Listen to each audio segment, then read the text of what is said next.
Ready to go? All right, folks, it's now 6:30 and we're all assembled, so let's reassemble.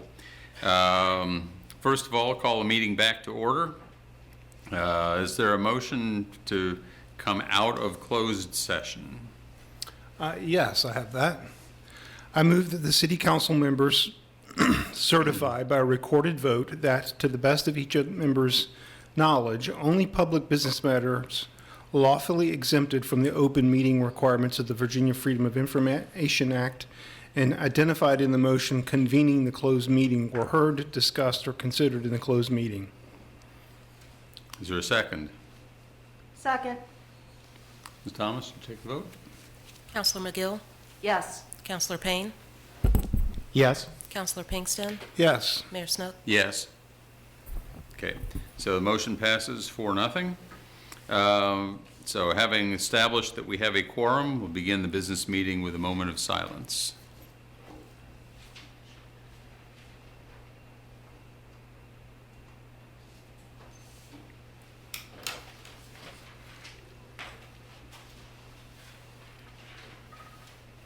Thank you.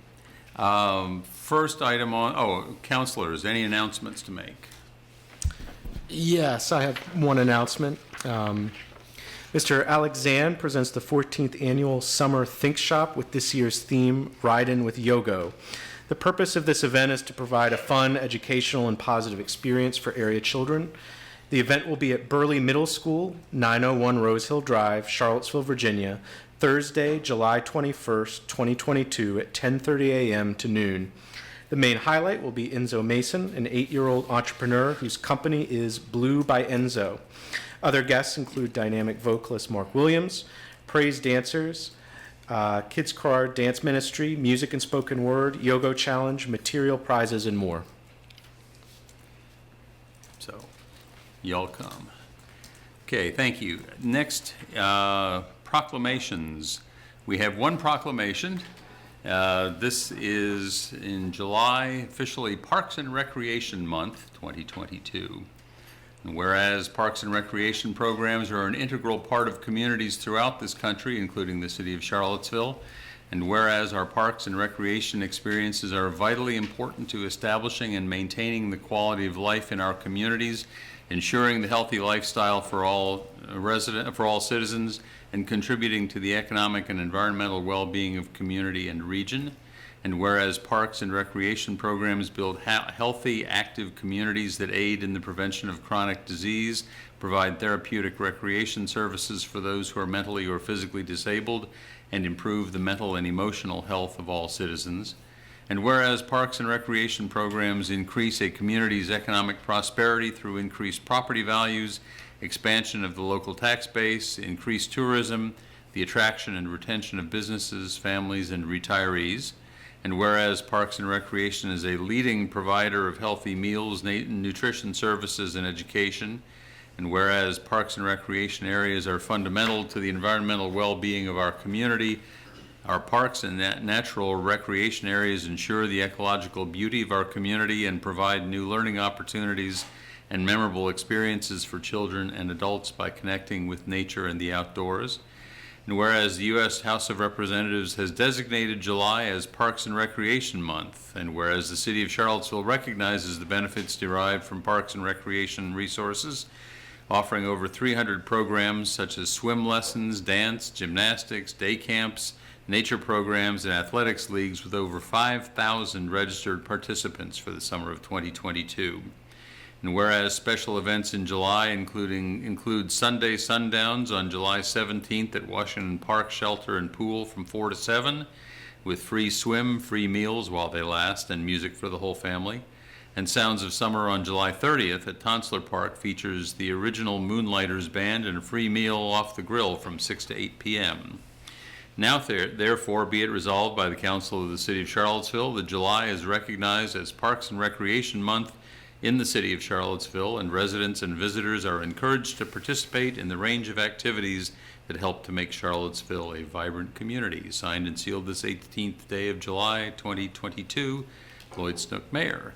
And presenting this to a representative of the Parks and Rec Department, Summer on July 30th. Ah, there he is, appearing by video. Band and free meal on the grill. Here you go. Morning, Mayor. Good evening, Mayor Snook. By the Council of the City of Charlottesville, this July is recognized. Can you hear me, sir? Yes, we're getting, it sounds like a replay of what I was saying about 30 seconds or 45 seconds later, but. Yes, for some reason I'm Okay, getting now some we're good. reverb. July 2022, oh, it's the mayor.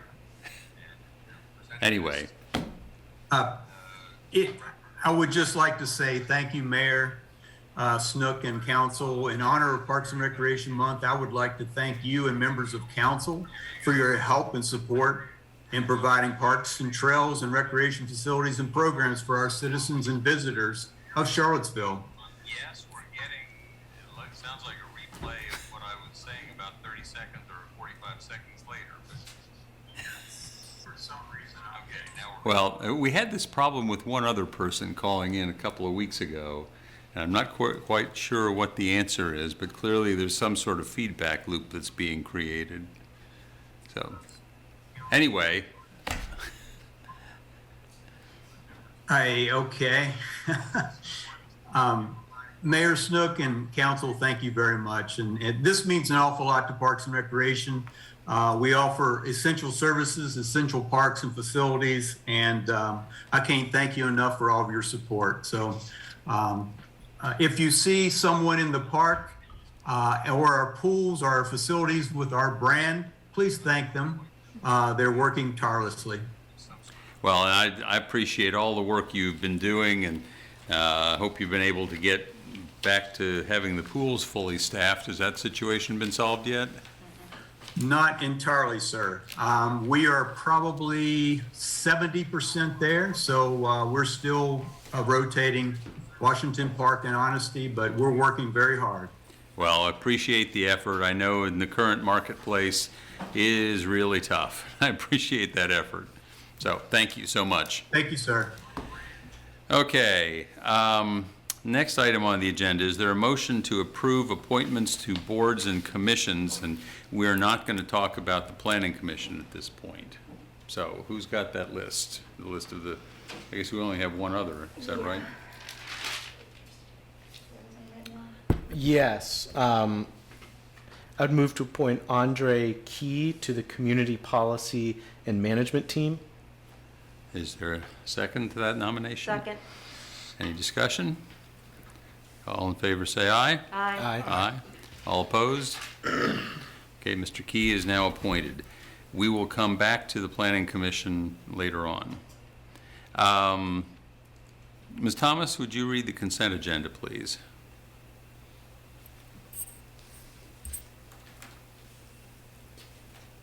Just a moment, I had to do some adjusting there.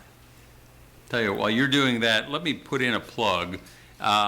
We need more people applying for boards and commissions. We've got a couple of boards and commissions that are down a couple of people. Region 10 Community Services Board is one. The Charlottesville Redevelopment and Housing Authority is another. We've Historic Resources Committee, the Jefferson Area Community Criminal Justice Board, Jaunt, CACVB needs a representative from the tourism industry. You can go on the city's website, and if you go to boards and commissions and you click around long enough, you'll get to a place where you can apply for boards and commissions. If there's something there that is of interest to you, please apply. We have some spots that we really need to fill, and we haven't had enough volunteers. So, end of plug. Okay. Consent agenda. 2, minutes, April 18th council meeting, May 2nd council meeting, May 16th council meeting, May 24th special meeting, June 6th council meeting. 3, resolution establishing a pool of funds in the amount of $50,000 to be used for payment of refunds to licensed city businesses engaged in the same business activity as that considered by the Virginia Supreme Court on June 9th, 2022, in record number 210414, second reading. 4, resolution authorizing a refund of $8,132.19 to a taxpaying entity or business for business license tax paid in error for 2022, one of two readings. 5, resolution approving settlement of disputed real estate assessment, Omni Hotel, one of two readings. 6, resolution COVID Homelessness Emergency Response Program, Community Development Block Grant Amendment, $250,816, one of two readings. 7, resolution appropriating funds for the Virginia Department of Education Special Nutrition Program, Summer Food Service Program, $250,000, one of two readings.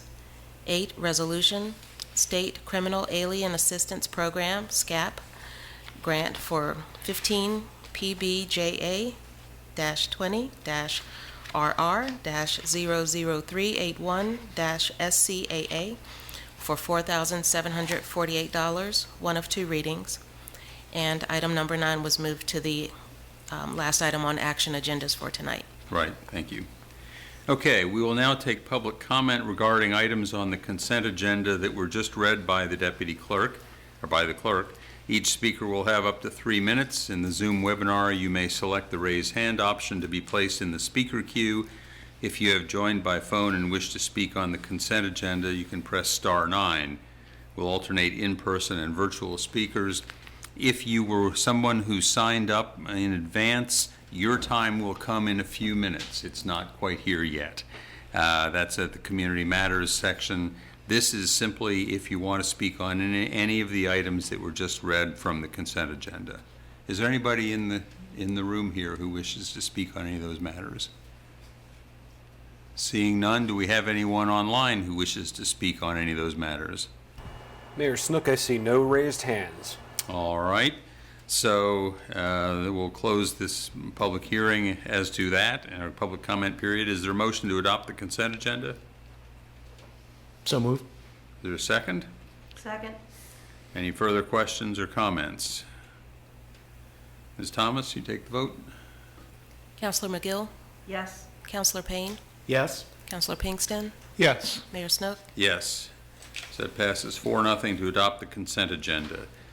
City Manager report. Mr. Rogers, would you like to present the report from the City Manager's office? Yes, sir. Mr. Mayor, Council, you have a written version of the report in your packet. Before I get into that, let me make an announcement. Several meetings back, there was a lot of commentary about the proposed move of the bus stop at, I just lost it. Crescent Hall, that's right. Crescent Hall, right. And we've studied that situation, worked with Kat and Director Garland and Sam Sanders, and a decision has been made. The bus stop will not be moved. The bus stop at Crescent Hall will not be moved. It will stay right there. So we're very pleased to make that announcement. In the city manager's report, I make note that I attended the Airport Authority meeting. I'm on that board representing the city, and I'm very pleased with my participation there. They run a good shop, and the last meeting we approved their annual budget. We're going to propose that we bring the Airport Authority to council for a 4 o'clock presentation at our August 1st meeting, so that you can learn even more about the operation. I'd like to report as well that with respect to collective bargaining, we'll be coming to council on August 15th with a proposed ordinance for your review. We will do that in a work session at 4 o'clock on August 15th. We selected the firm Venable LLP out of Washington, D.C. To represent us and work with us as our labor relations consultant. And so we're anxious to bring that forward as we promised we would. Also, I'd like to point out that we've completed the selection of a consultant for our police chief's search. We selected a company called Polyhire out of Washington, D.C. They will work with us on developing a very aggressive community outreach program. This company has had a number of searches across the country. including placement of police chiefs in Fairfax County and Arlington, Virginia, as well as the chief of police in Prince George's County, Maryland, and a number of others. So we are very confident in their capability. A press release went out today making that known, and we look forward to hearing from the community with respect to what kind of chief do they want. You know, the first part of the process is to do a survey of the community, to inquire about the characteristics they're looking for in a chief, the issues they expect the chief to address, and also any ideas for questions that they want the candidates to answer. So we look forward to getting that feedback. With respect to other items, Ashley, you have some points you wanted to raise, and then Sam? I would like to congratulate Mr. Steve Hawks for becoming the Director of Information Technology after the completion of a competitive process. Mr. Hawks has served as our interim director, and we're delighted to have him join us in leadership permanently. I also would like to announce the hiring of Ms. Caroline Rice as our Public Engagement Coordinator and Mr. Kyle Irving as our Public Safety Information Officer in our Office of Communications, and extend a warm welcome to them both. For the Office of Equity and Inclusion, we're proud to host, along with the Office of Human Rights, a second virtual groundwater session led by the Racial Equity Institute on August 25th. And we're very thankful to already have 93 of 100 seats taken, including by members of the Human Rights Commission and the Police Civilian Oversight Board. At our last groundwater session, 85 individuals attended who are members of city staff, city council, CRHA, the Community Policy and Management Team, as well as United Way.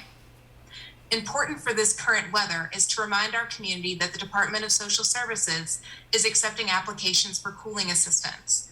Those who have already been pre-approved do not need to reapply, but interested members of our community can reach out to DSS directly at 434-970-3400 for more information. And finally, both our social services team, as well as our Home to Hope program and Downtown Job Center, are participating in the weekly community one-stop events to support formerly incarcerated community members who are returning to the community thanks to the Virginia New Earned Sentence Credit Law. The shops are held weekly on Wednesday, and any of those three programs can provide more information. And outside of course, what is written and has been presented to council as well as the community, that ends my report, sir. Thank you very much. Sam, you had some items you wanted to raise up? Good evening, council and community members. Just wanted to go over a couple of things. First, for me, I also have some position announcements. We'll welcome Deputy Chief Michael Thomas, who joined the Charlottesville Fire Department in June. He's now responsible for the community risk reduction section of the fire department. Jonathan Dean has been named Public Service Manager, having previously served as management analyst in the department. And Tim Morris was recently promoted to Deputy Director of the Utilities Department. That is a step towards us designating a succession plan for each department for going forward. So we congratulate them and welcome them in their new capacities. David, I have a PowerPoint to share, so hope I have the ability to do so at this time. I'm going to move right into providing a general overview of a hot topic that's been on everyone's mind, and that is safe routes to schools. I want to give you a perspective from the city government in support of what the Charlottesville City Schools have been up to at this moment, trying to prepare for the new school year.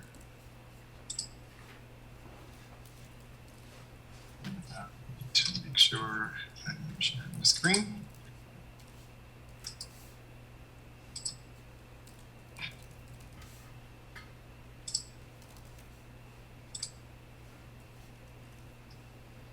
All right, so I trust that you all see the screen. Yep. Ultimately, I just wanted to walk you through a few things.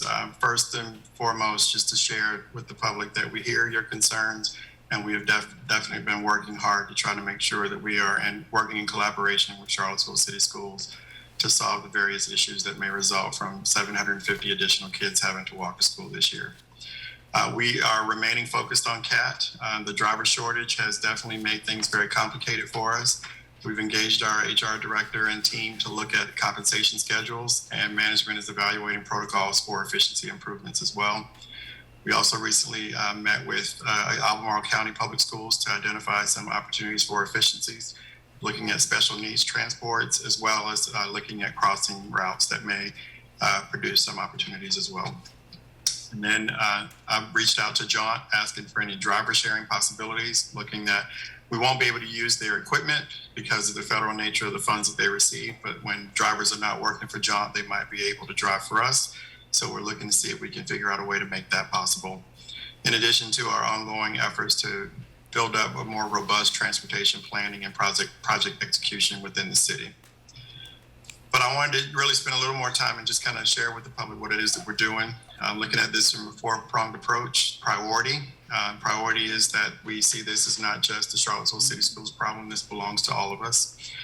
We're working on planning at this moment. We're collaborating amongst departments, and the goal is to try to figure out what kinds of recommendations are quick and easy to implement, cost-effective, and definitely long-term effective.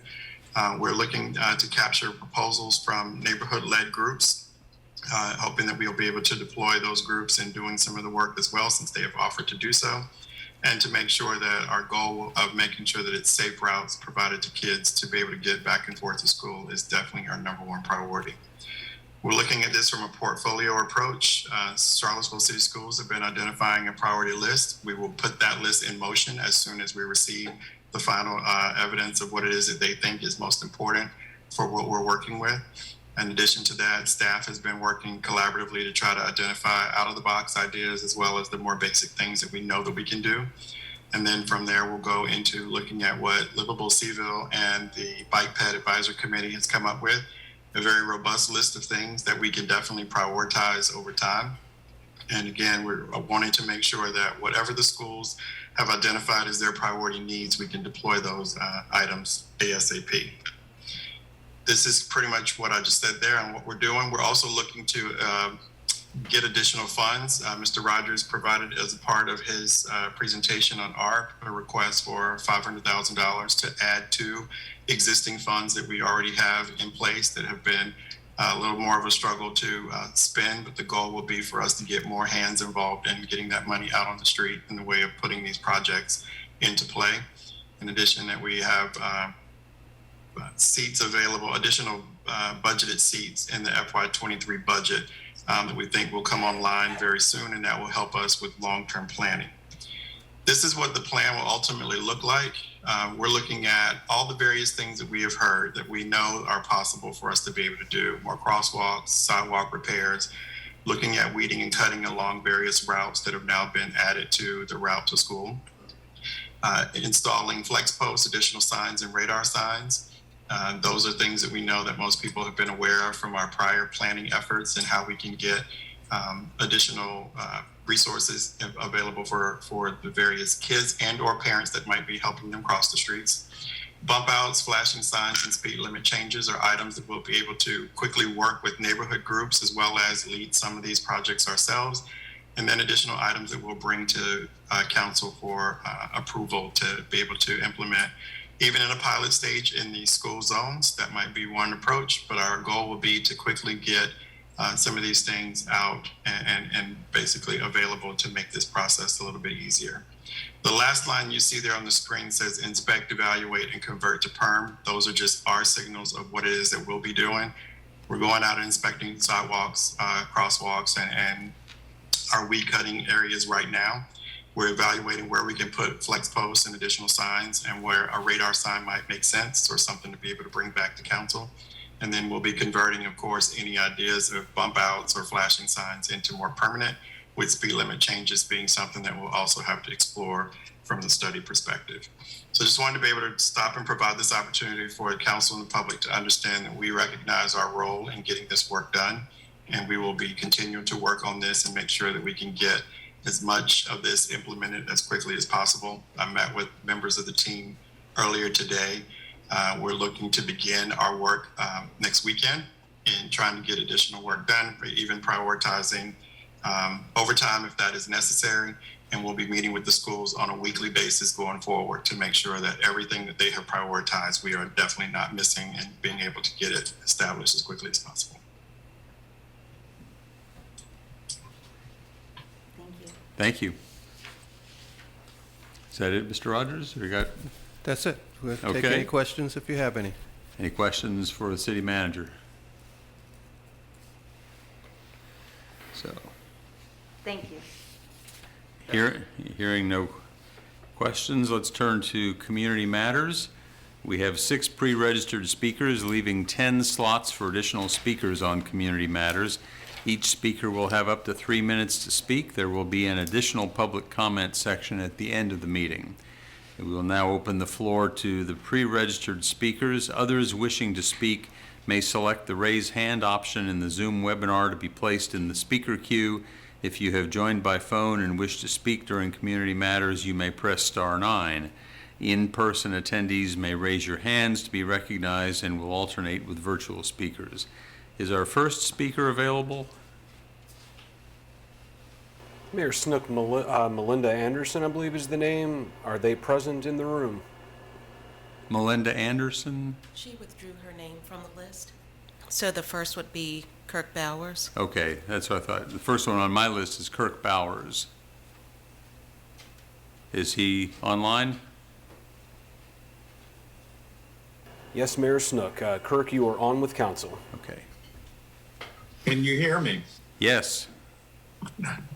Good evening, and thank you for your time this evening, our council members. My name is Kirk Bowers. I live in Albemarle County, outside of the city limits in the Pantops area, where we have lived for 34 years.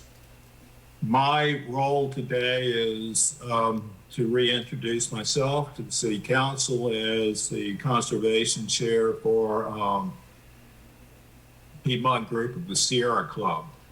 And I come before you this evening to talk about democracy. We are planning an event in September in conjunction with the International Day of Democracy, which is sponsored by the United Nations and was originated by the United Nations in 2007. So this is 15 years that this event has been going on worldwide. And what I am here to ask you all is for approval to proclaim September 15th as Democracy Day in Charlottesville. And I will also be asking the same from the county on Wednesday at their meeting as well. I represent not only the Sierra Club, but 7 or 8 other large groups and organizations in the local community, along with a collaborative effort from local institutions. And so I will be submitting a proclamation for you all to review in a couple of weeks. And what we're asking you to do is proclaim September 15th International or Democracy Day for Charlottesville, Virginia, in conjunction with the United Nations International Day of Democracy. We're doing this to celebrate, honor democracy in America, and to talk about democracy in America and some of the current issues that we are facing today. So that's it. I do have a question or two, if I may. Who do I submit the proclamation to for review, and how long would it take to approve this proclamation if you do so? I think if you wanted to send it simply to council@charlottesville.gov, we would get it, and I'm not going to make a promise about a particular number of days, but certainly if you got it to us in the next few weeks, there would be plenty of time to get it done in the time frame that you're talking about. Okay, well, that would be greatly appreciated. I thank you for your time and have a great evening. Thank you, so Mr. much. Bowers. Okay, so we want to alternate with anybody here in the room who would like to speak. Don't we go through our list first? Yeah. Well, it says we'll alternate with virtual speakers, I so, think that's once we go through the list of people who are already. okay. That's fine. Well, there's room. We'll come back to you. I'm in no rush. Okay, next speaker online. Matthew Ray is next in the list. I do not see him in Zoom. Is he in the room by chance? Yes. Ah, okay, Mr. Ray. All right. Hello, my name is Matthew Ray, and I am currently a 8-year operator for CAT. I'm here today to comment on the need for a strong collective bargaining agreement that will guarantee a seat at the table for employees of the city today as well as in the future. As an example for the need for strong ordinance, we have long had a pay compaction at CAT. The city has raised the starting pay several times over the years, but hasn't adjusted the pay for our veteran operators, many of whom have worked for 10, 20, and 30 years until here recently. We have had only 2 operators make over $20 an hour, and none close to the top, which is 27 and some change. Recently, we've lost several operators due to retirement after 20 to 30 years of service. The city, 20 years of service to the city, and at or below $20 an hour, which greatly affects them in retirement. We currently have returning retirees that come back come back to work at starting wage, meaning they're coming back at $18 an hour. Many aren't returning because of that. Mary Pettis right here is one. And it's kind of disrespectful wage to ask someone that's been here 20 years to return to work and do something into their retirement that is at that wage. Basically trainer's wage. We've got trainers making that. Another example of the need for a strong ordinance is our grievance policy. Many times we've had supervisors not know policy. I've been part of that. I've experienced this directly, so I'm telling you my personal information. They don't know policy. They don't know sloppy investigations on the incidences that occur at CAT. They have been shown many times to be wrong or incorrect. That adds to morale when you don't have leadership that knows what they're doing. So those are basically 2 examples of the need for a strong ordinance here.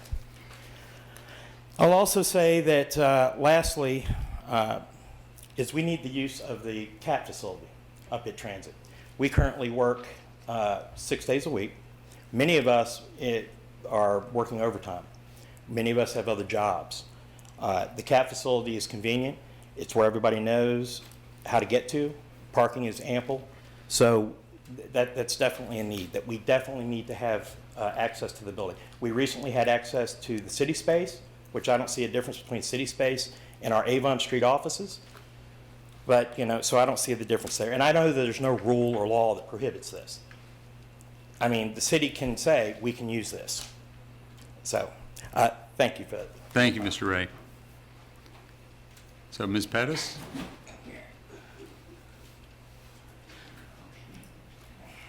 I have retired after 36 years, and no, I will not be coming back.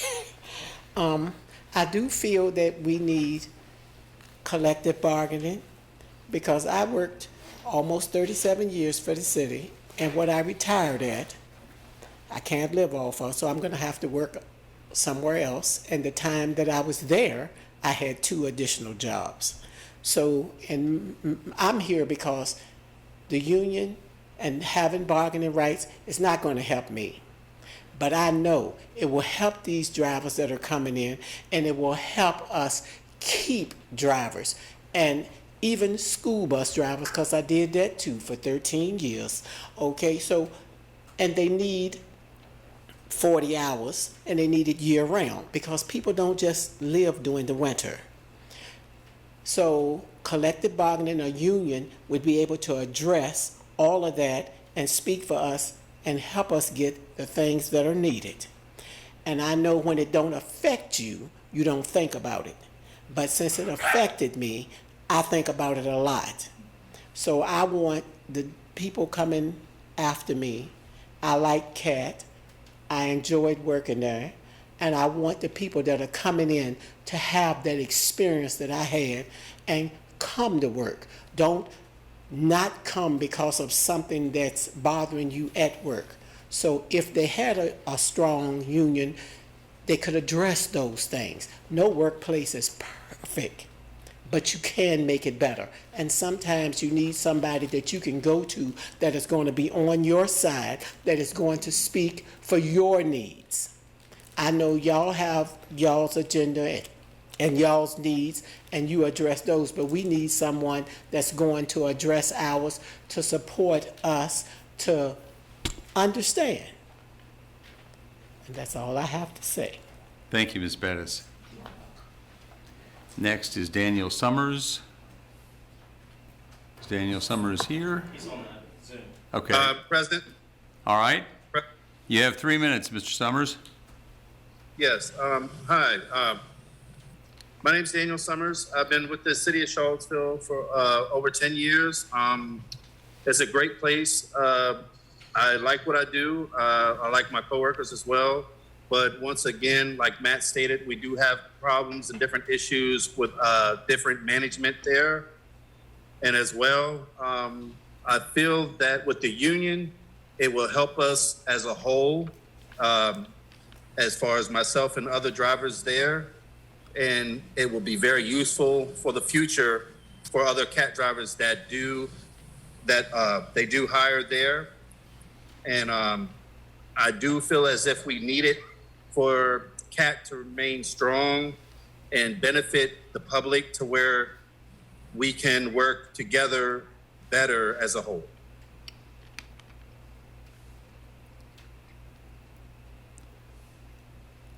Thank you, Mr. Summers. Are you finished? Yes, sir. Okay. Yes, sir. Thank you. Didn't want to cut you off if you had more to say. No problem. Okay. Next speaker is Carol Thorpe. Ms. Thorpe, are you with us?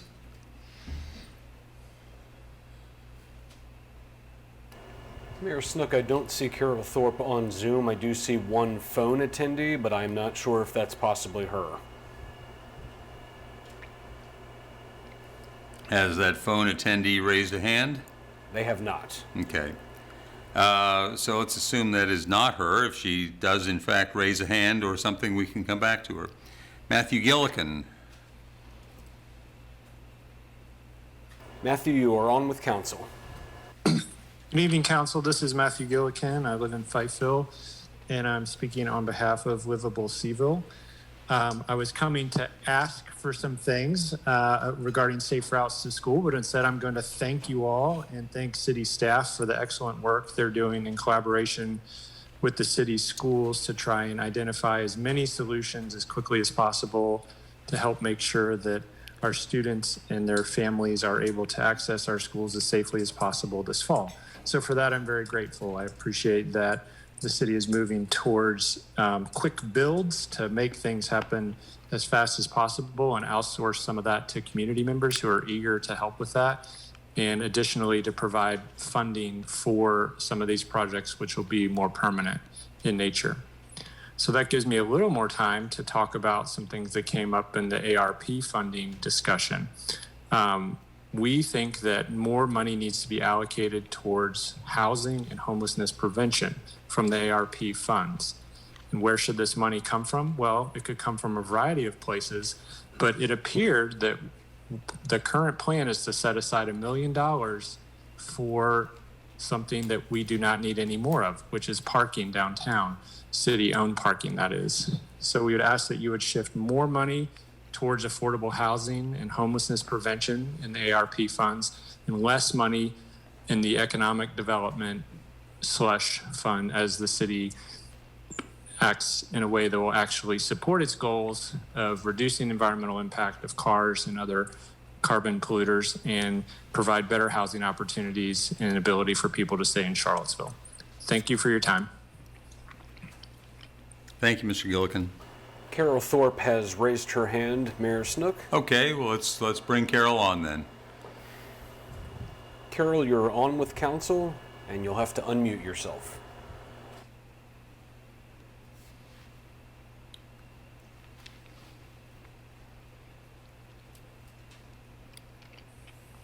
Have I unmuted? Yes, we can hear you now. Thank you. I'm still learning new technology, I guess. Good evening, council. My name is Carol Thorpe. I'm calling from Albemarle County, just outside of city limits. I'm calling because the 5th anniversary of the violence visited upon Charlottesville on August 12th, 2017 is less than 1 month from today. To date, I have not heard of any security measures planned by city government in case someone chooses to violently mark the occasion. History has shown that dangerous groups and individuals hold a peculiar penchant for milestone anniversaries. While the Confederate war monuments of Robert E. Lee and Stonewall Jackson have been removed from city parks, it would be foolish to rely upon their absence as a lack of motivation for would-be assailants to target Charlottesville. On the contrary, it may motivate retaliation. As the elected heads of city government, you have a primary duty to ensure the safety of its citizens. In my opinion, a competent and responsible government would already have safety plans in place, but it appears that yours does not. I am disappointed that a community discussion on this topic was not added to your agenda tonight, as per my request last week. My heart goes out to the countless number of city residents who remain traumatized to this day by their experience 5 years ago. I have been concerned that their anxiety about what could happen this year is intensifying, and that silence from city council dais will only heighten their insecurities and fear about what might come. In an email that I received early this morning from Mayor Snook, and thank you, Mayor, for that, he stated that intelligence comes mainly through state police, that he had not received any information from our police department or the city manager, but that he would inquire. To me, this indicates that city council itself has not been proactive about security. In the same letter, Mayor Snook admitted, while speaking as to why in part the city was not supporting the Unity Days event this year, quote, "We know that with our police force under strength, we would not be able to handle security for anything major," unquote. I realize the Charlottesville Police Department is understaffed, but this is a stunning admission. If this is true, I would have expected City Council to have already reached out to state law enforcement to discuss security deficiencies and proactive possibilities well in advance of the August 12th anniversary. In conclusion, I urge you to make whatever plans you can in the next 3 weeks so you will not be caught completely off guard if, God forbid, something violent should occur. While I certainly don't expect you to share detailed information with the public, you owe it to all of us to show security is on your radar and of the highest priority. I thank you for your time and attention. Thank you. Thank you, Ms. Thorpe. So that goes through our reserved community matters. We have someone rising from the seats. As we do. I know y'all missed me not talking last week, and I've got it for you today. Hello, my name is Shelby Marie Edwards. I use she, her, and hers, and I'm the executive director of the Charlottesville Public Housing Association of Residents, also known as FAR. I'm a product of the Charlottesville Public City School System and a Charlottesville native. Many of you know this, but I'm an actor by trade, and the best theater always has call and response. So as I'm calling to you, I really hope that you respond to me at some point, ideally verbally during the meeting. Our mission at FAR is to educate and empower the low-income residents of Charlottesville area, and today I have 3 topics to bring to your attention. I would be surprised if I fit them all in, so you will likely hear from me during the other comment section. First of all, I would like to start with something upbeat. On August 6th from about 9 a.m. to 4:30 p.m., we will be hosting the 25th Annual West Haven Community Day. Activities at this time include COVID-19 vaccinations, sports physicals, a 3-on-3 basketball tournament, food trucks, bingo, etc. A majority of the programming will be held outside, and we encourage everyone to attend. City Council, if you are free, I would definitely encourage y'all to sign up to volunteer yourselves. There will be plenty of work to be done. And it would also be a great opportunity to engage with some of the most important stakeholders of Charlottesville. I know you serve so many people. I would also like to express my public thanks to the City Council as well as the City Manager's Office for the consideration placed in making sure that the bus stop stayed in front of Crescent Halls. We very, very much appreciate that. If you remember a few months ago, public housing residents, including for our board members, came to council to advocate in regards to the bus stop. We are pleased to hear that not only will the bus stop stay, but that the city is going to look into the efficacy of John. This is a huge win to improve the quality of life for low-income housing residents of Charlottesville, particularly the ones in Crescent Hall. So thank you so much. I always, thanks are just as important as the things that we ask for, which leads me to my next comment. I would like to address the concerns of Midway Manor residents. For months, Midway Manor residents have been trying to get their voices heard, and they have recently begun working with FAR. The Franklin Johnson Group, who has been largely unresponsive, was in front of council. They were here, and they promised to have resident engagement. I was sitting over there and I was looking at Michael Payne. And so the portfolio manager has met with FAR only once, and during the meeting she largely said, oh, we don't need your help. But we weren't asking whether they needed our help. The residents need our help because we were approached. So if there's any way y'all can help us connect with people that are above the portfolio manager, we would greatly appreciate it. We know that the city could be helpful in providing this for us, and FAR is going to move forward with helping residents to organize, and we would just really appreciate support. I spoke to residents as early as today, and they said that they felt like there were worms, coming from above them, and it's just a really not great situation. Anyway, you're going to hear from me before the end of the night again. Thank you so much for the gift of your time. I appreciate you all. Thank you, Ms. Edwards. Of course. Is there anyone else here? Yes, I'd like to speak. Good evening. My name is John Ertl. I'm a Charlottesville resident. I would like to add my name to the list of people in favor of a strong collective bargaining ordinance. I am a representative of the Amalgamated Transit Union. We have heard for months about the dire shortage of school bus operators. This is a problem that's only getting worse, and I believe we could solve these problems if we had a strong collective bargaining ordinance. Our union wants to partner with the city to help improve public services in our city, and I think collective bargaining will facilitate collective problem solving, which will help with all of our problems. We also remain eager to help in the process of reaching a good collective bargaining ordinance. We urge the city to approve a strong ordinance that doesn't water down the rights of employees to unionize and bargain with the city. Charlottesville's workers deserve what the workers in other Virginia localities have with their collective bargaining ordinances. Additionally, I just wanted to echo what Brother Ray said earlier. We would really like the ability to be able to use the CAT facility on Avon Street for a union meeting. We respectfully request your consideration for this. And I'll conclude by saying that city transportation employees are essential workers, and therefore we urge you to honor their commitment to the city with a strong ordinance and also give them the ability to hold a union meeting at the job. Thank you very much for your time. Thank you, Mr. Ertl. Is there anybody online who wishes to speak? Mayor Snook, Katrina Turner is our next raised hand. All right. Katrina, you are on with council. Katrina Turner. I want to speak to Mr. Rogers. I spoke to last city council, not just myself, but another gentleman spoke about the employee who attended the insurrection. We took a picture with Alex Jones.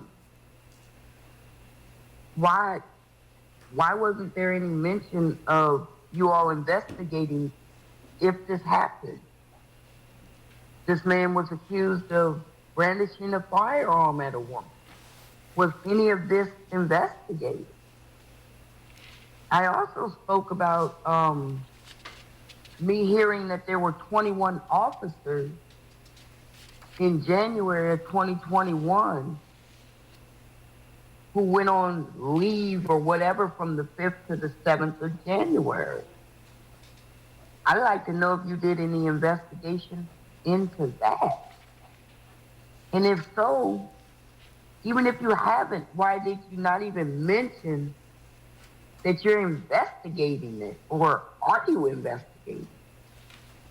This really makes no sense that we hear that there's someone on the payroll who attended the insurrection, but you all are not giving us any answers as to if this man is still employed, or are you even going to do anything about it? And also, Unity Day. I understand you said that you don't have enough police to handle anything major. But if it is true that 21 police officers were let on leave at one time in January, then how come you don't have enough police to support this community in one of the worst events that we have witnessed? You all took Unity Days away from us. I understand you weren't there and you didn't witness what went on. I understand you say you can feel what we feel. But you all need to start thinking about this community. Because you have money to do things, really, whatever you want to do, and allow these people to come in and build hotels and do whatever they want to do, but you don't have anything to support this community. I just like to know why it was ignored about what I spoke about and what the other gentleman spoke about. Thank you. Thank you, Ms. Turner. Is there anyone else here in the room who would like to speak? Anyone else online? Mayor Snook, our next raised hand is Todd Divers. All right.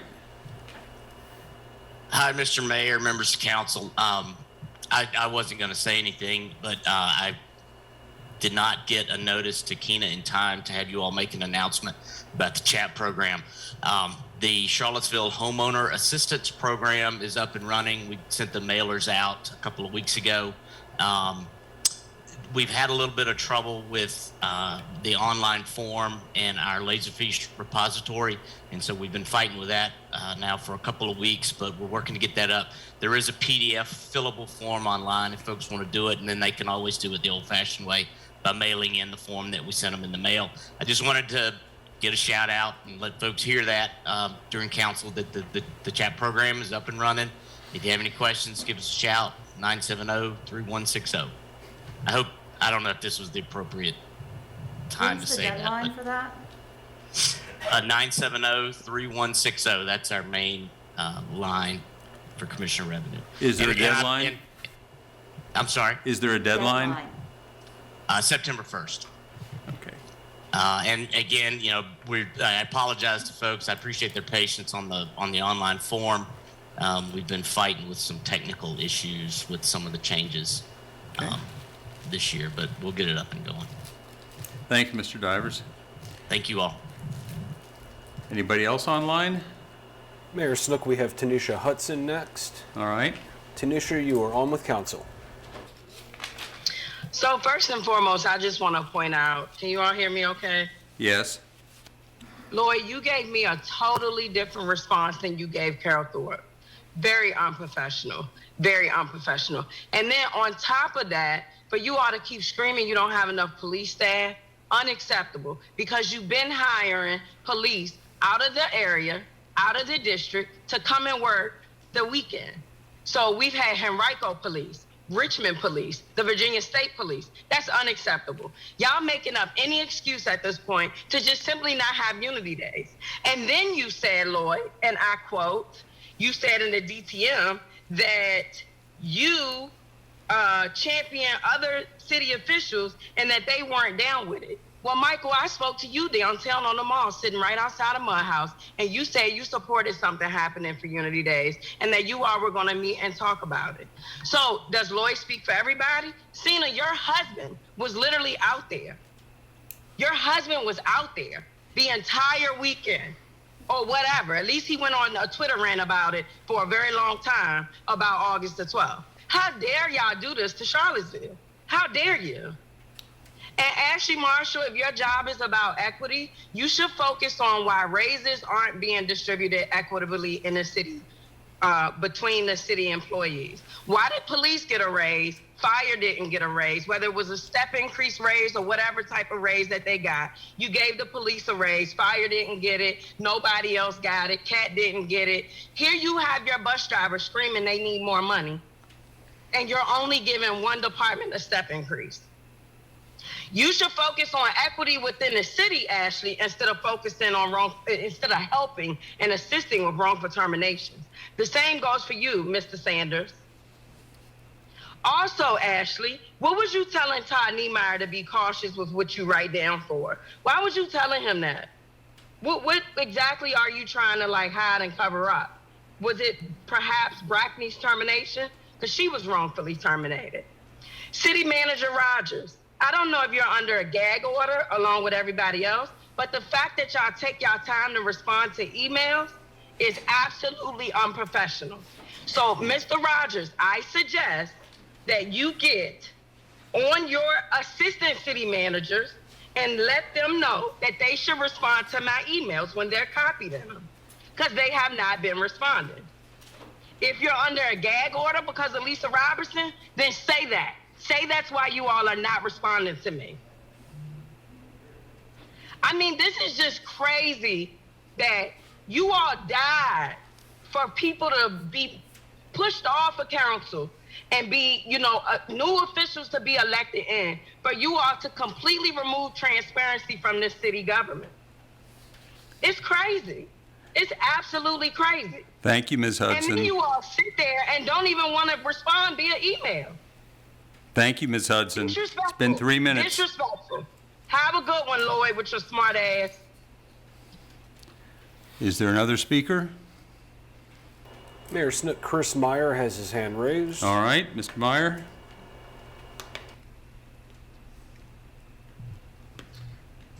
Good evening, councilors and city staff. First, I'd like to recognize that, I don't know if it was the first one, but I did see the city manager posted a written report online. It was about 7 pages long, had reports from a bunch of different departments. I found it very informative and interesting, and I hope that continues in the future, but that was well received. When I was reading that, interestingly, I found out that the utilities department is working on the decarbonization study for its gas utility, which is something I've been very interested in, and I'm very happy to see that that study is now out for an RFP. And congratulations, I did read that study, and I'll just observe a couple of things. One, decarbonization, I think, means taking carbon out of the system, and a couple of things in the scope of work would continue to have carbon in the system, such as certified natural gas or biogas. So I do hope that when we're talking about an actual decarbonization study, it means decarbonization and actually taking the carbon out of the system so that the city can meet its climate goals. So, well, a very good first step there, and thank you for following up on that. And I do want to recognize that I think Charlottesville Gas has a very competent management team there. I still think it needs a little bit more guidance on the scope of work to further narrow that down that was in that RFP to actually decarbonize it, not just put through a different type of gas that's still going to be burning carbon and contributing to our climate change problem. And then next, I just wanted, as a parent of 2 elementary school students that walk to school, I'm glad to hear that there is a plan and there's many steps that will be taken in funding. I think, unfortunately, in a lot of neighborhoods, as you've seen and learned, I think yourselves, there's a lot of infrastructure needs to increase the safety of pedestrians, especially for young children. I send my children to Jacksonville Elementary School, and I can tell you on Harris Road there's a lot of transit from the southern part of the county going up to UVA once the Wegmans cut-through got put in. And unfortunately, there's a lot of cars that don't really, I think, respect the school zone there. So, you know, in addition to a lot of different things, I hope some kind of enforcement action is also being taken place to ensure, again, a lot of those commuters are taking seriously the safety precautions in the school zones. Thank you very much for your time, and I wish you the best of luck for the rest of your deliberations this evening. Thank you, Mr. Meyer. Anybody else online? Mayor Snook, Lakeisha Washington is next. All right. You are on with council. Can everyone hear me? Yes. All right. Good evening, City Councilors. I am Lakeisha Washington, and I live in the Fry Spring area. I'm coming to you tonight from lived experience, but also as a staff member at Habitat for Humanity. I recently spent about a year now, have been in my home thanks to Habitat for Humanity. And now that I work on this side and I get to work with families who are working towards homeownership, I think it's important to just keep in mind that the open positions in the city are impacting them the most. These are families who've worked extremely hard to resolve debt, increase their credit scores. They have spent many hours doing sweat equity work, whether on the sites or in the stores or through advocacy work.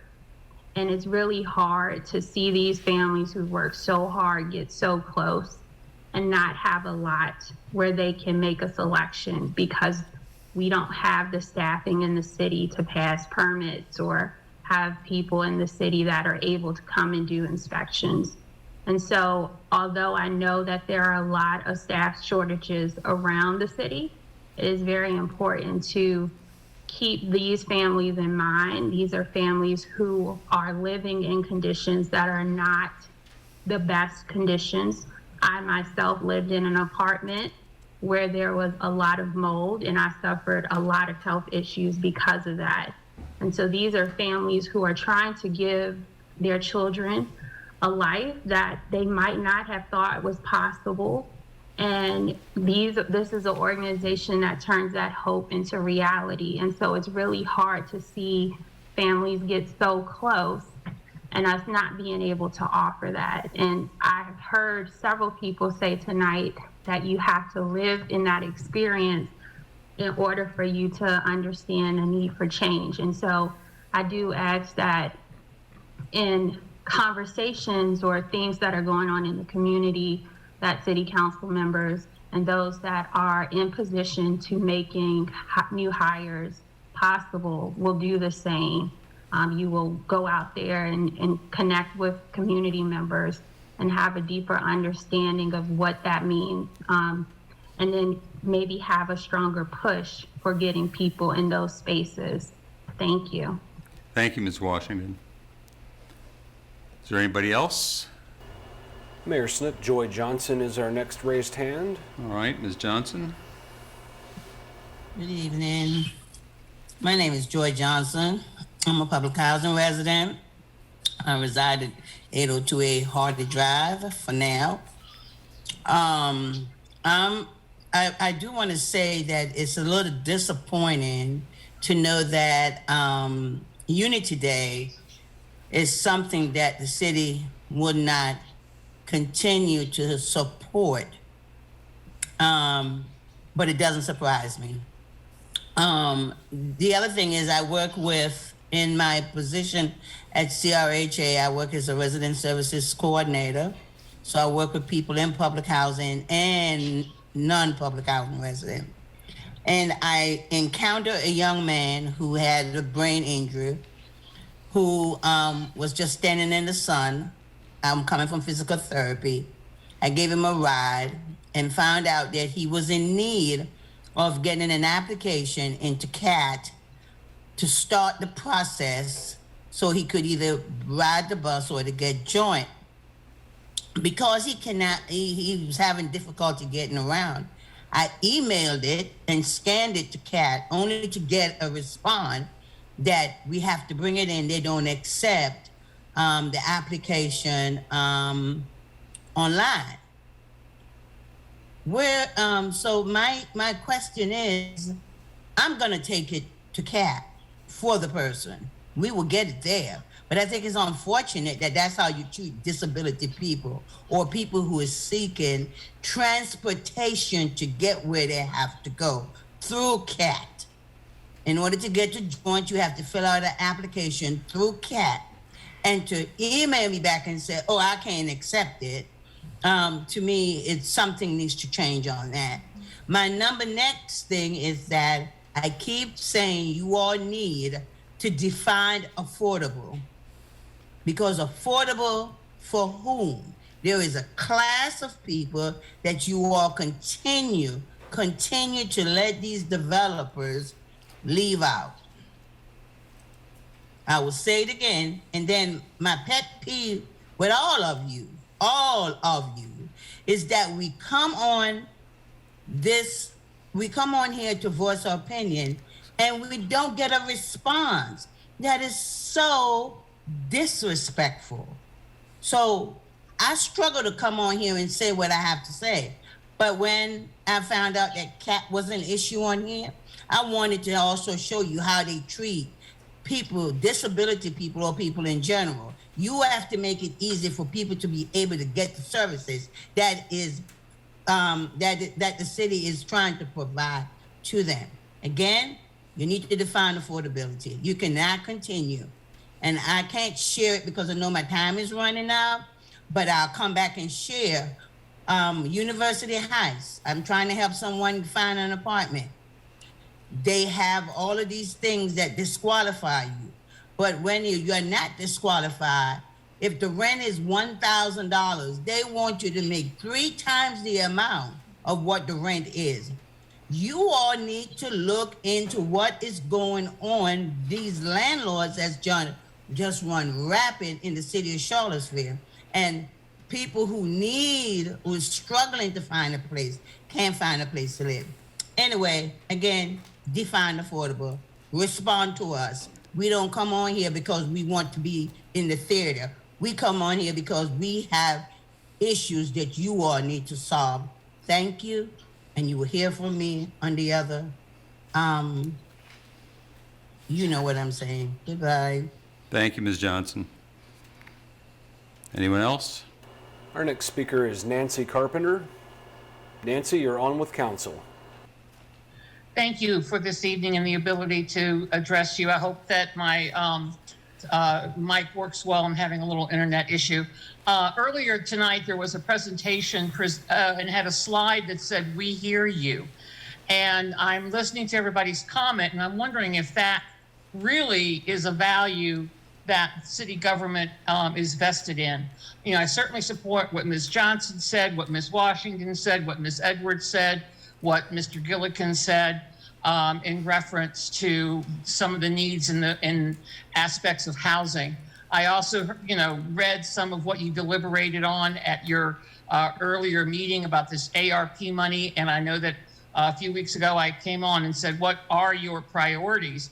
And as long as incomes stagnate in this society, and as long as corporate greed increases, we're going to have people on the edge. And one of the things that we talked about is the looking into creating some seed money or some ideas about a low barrier shelter for folks that do not come into any type of shelter and stay outside because they are grappling with a lot of issues when it comes to substance use.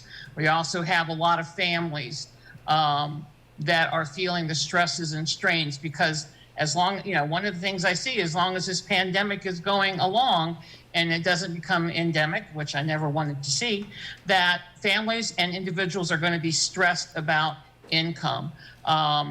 and also the questions about what developers do and what is affordable.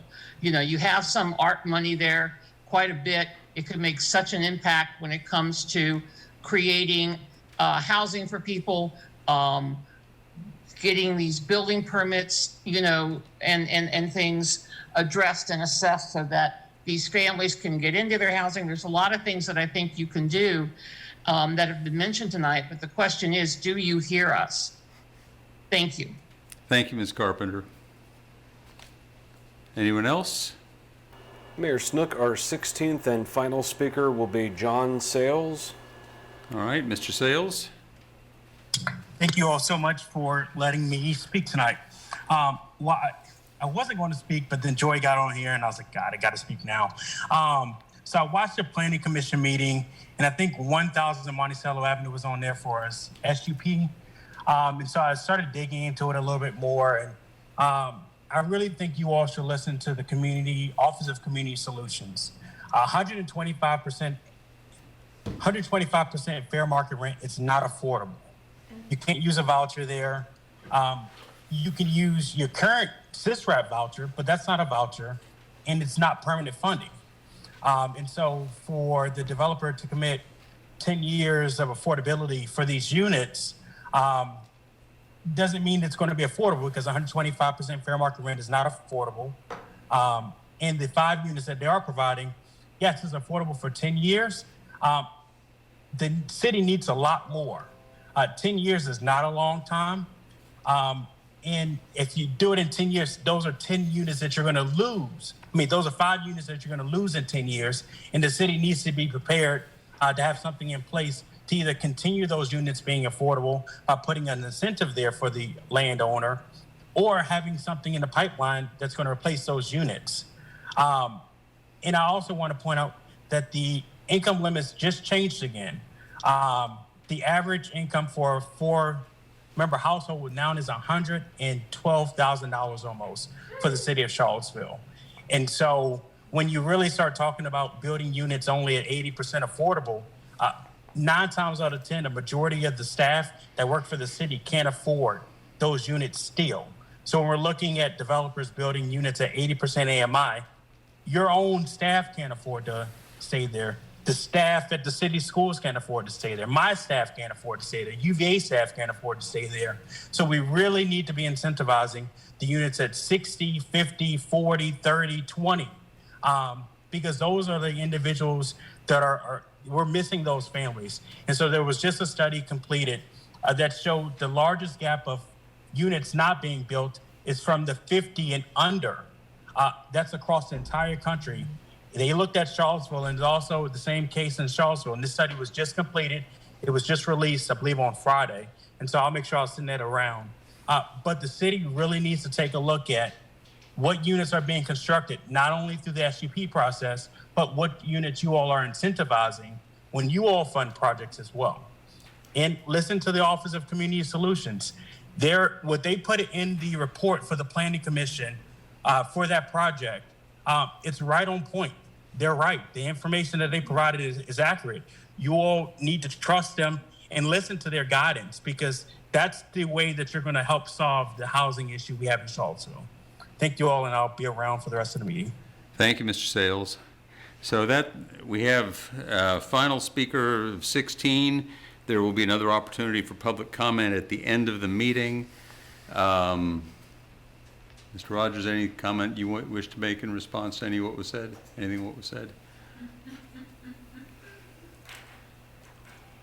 Actually not. Okay. I will come back to you at a subsequent meeting, and I think that some of the speakers are very angst about our not responding.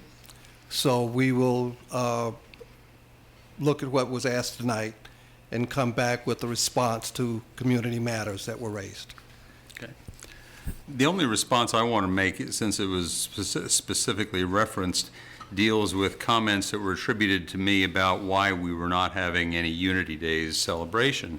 And I did, in fact, make a comment to Ms. Thorpe in a message this morning.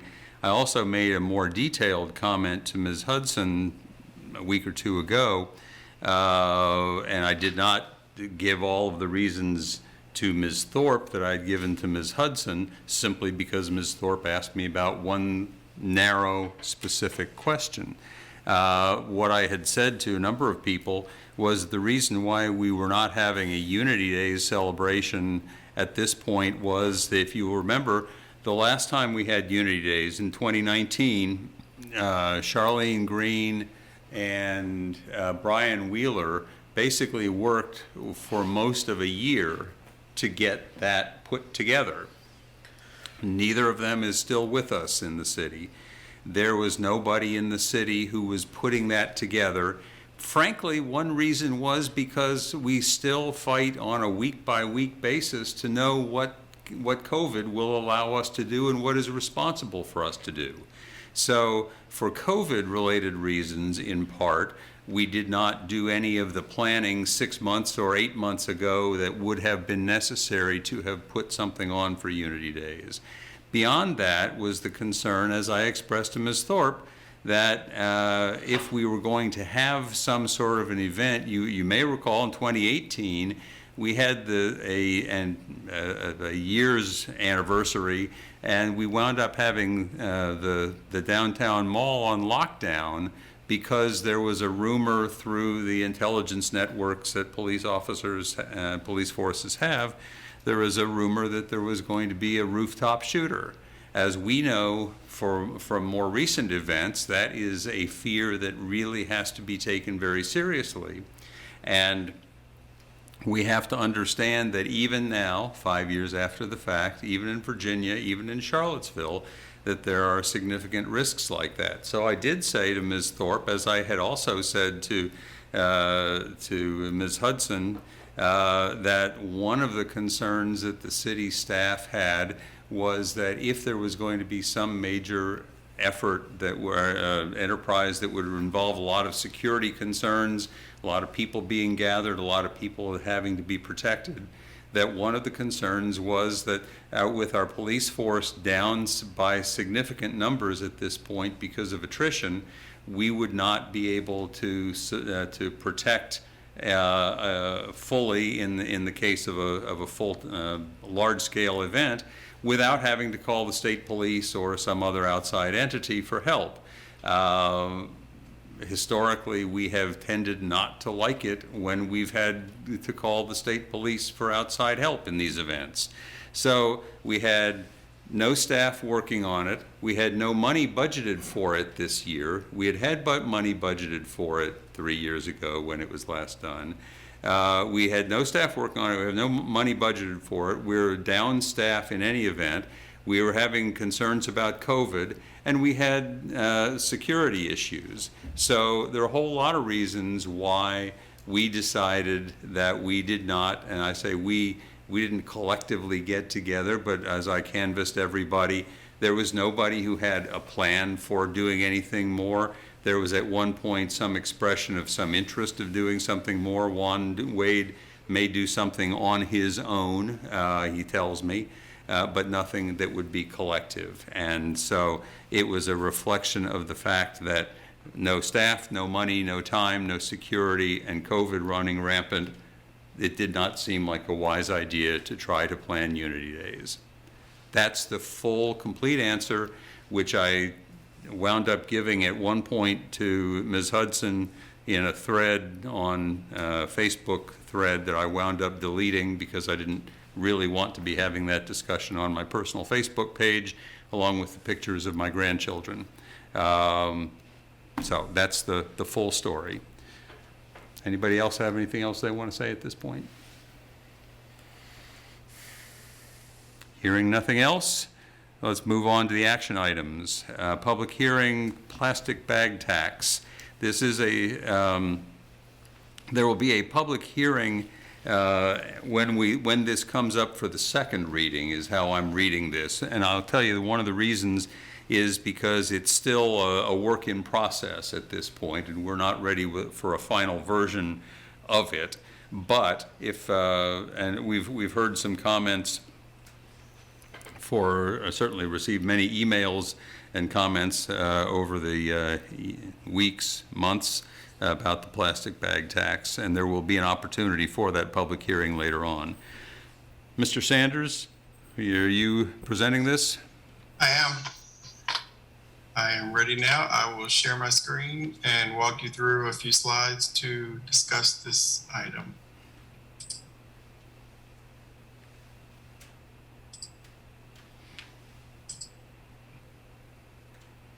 Are you able to see that?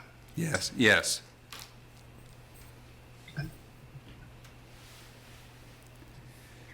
Get it to display correctly.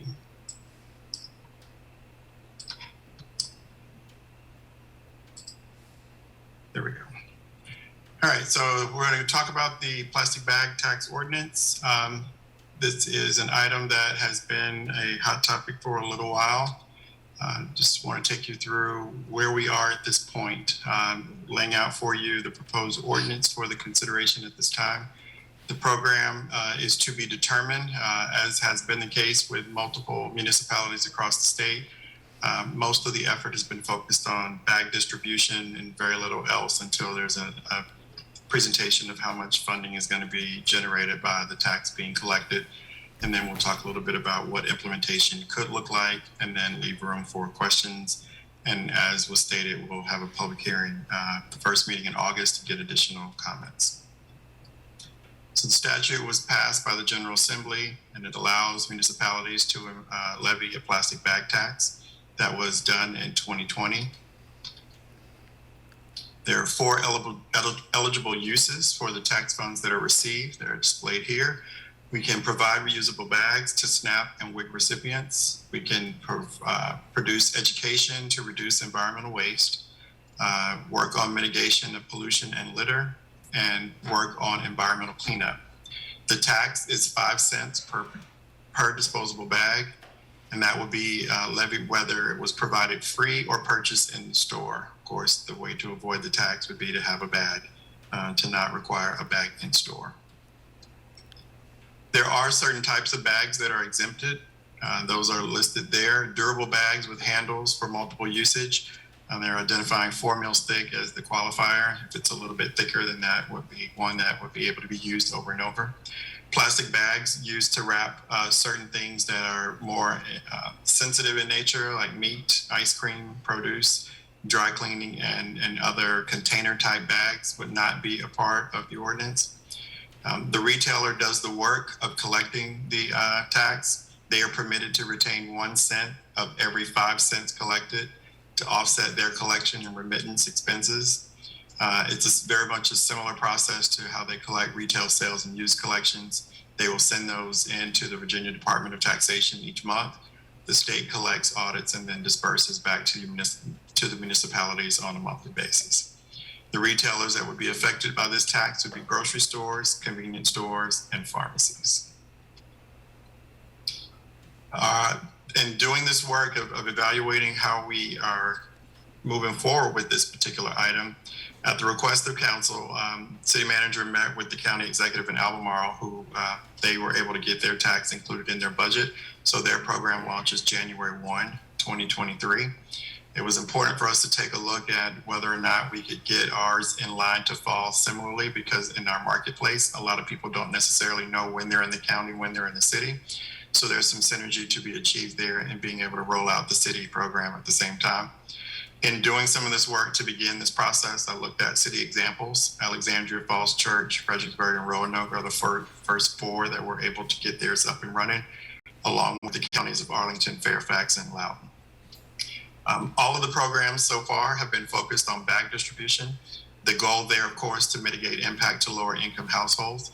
So one of the things that we would need to be looking at is, as each of these communities has done, is to identify what type of bag, how many bags we're going to distribute, get those bags into the hands of those individuals, where that additional 5 cents each visit for all the items that they would be acquiring adds up over time. So we want to make sure that we're making an equity investment in the rollout of this particular tax. There is some speculation that there won't be a lot of money produced by this in the long run, because some stores have started to shift away from the types of bags where the tax would be eligible. And if that is the case, then of course that would mean that the receipts would go down. But at the same time, that's a part of climate mitigation. The elimination of plastic bags is also positive for the environment. So it is somewhat of a trade-off. Implementation for us would look at currently working to continue to define the program details for the bag distribution. Also to integrate this into our climate action plan work. So the climate team will continue to do additional work on this and bring forward more information. We are looking to host a public hearing at the August 2nd meeting with the second reading either on the 2nd or the 15th. I guess it depends on what comments you all receive in the public hearing. Thus far, the comments have been positive and that this is a positive item for us to be looking at.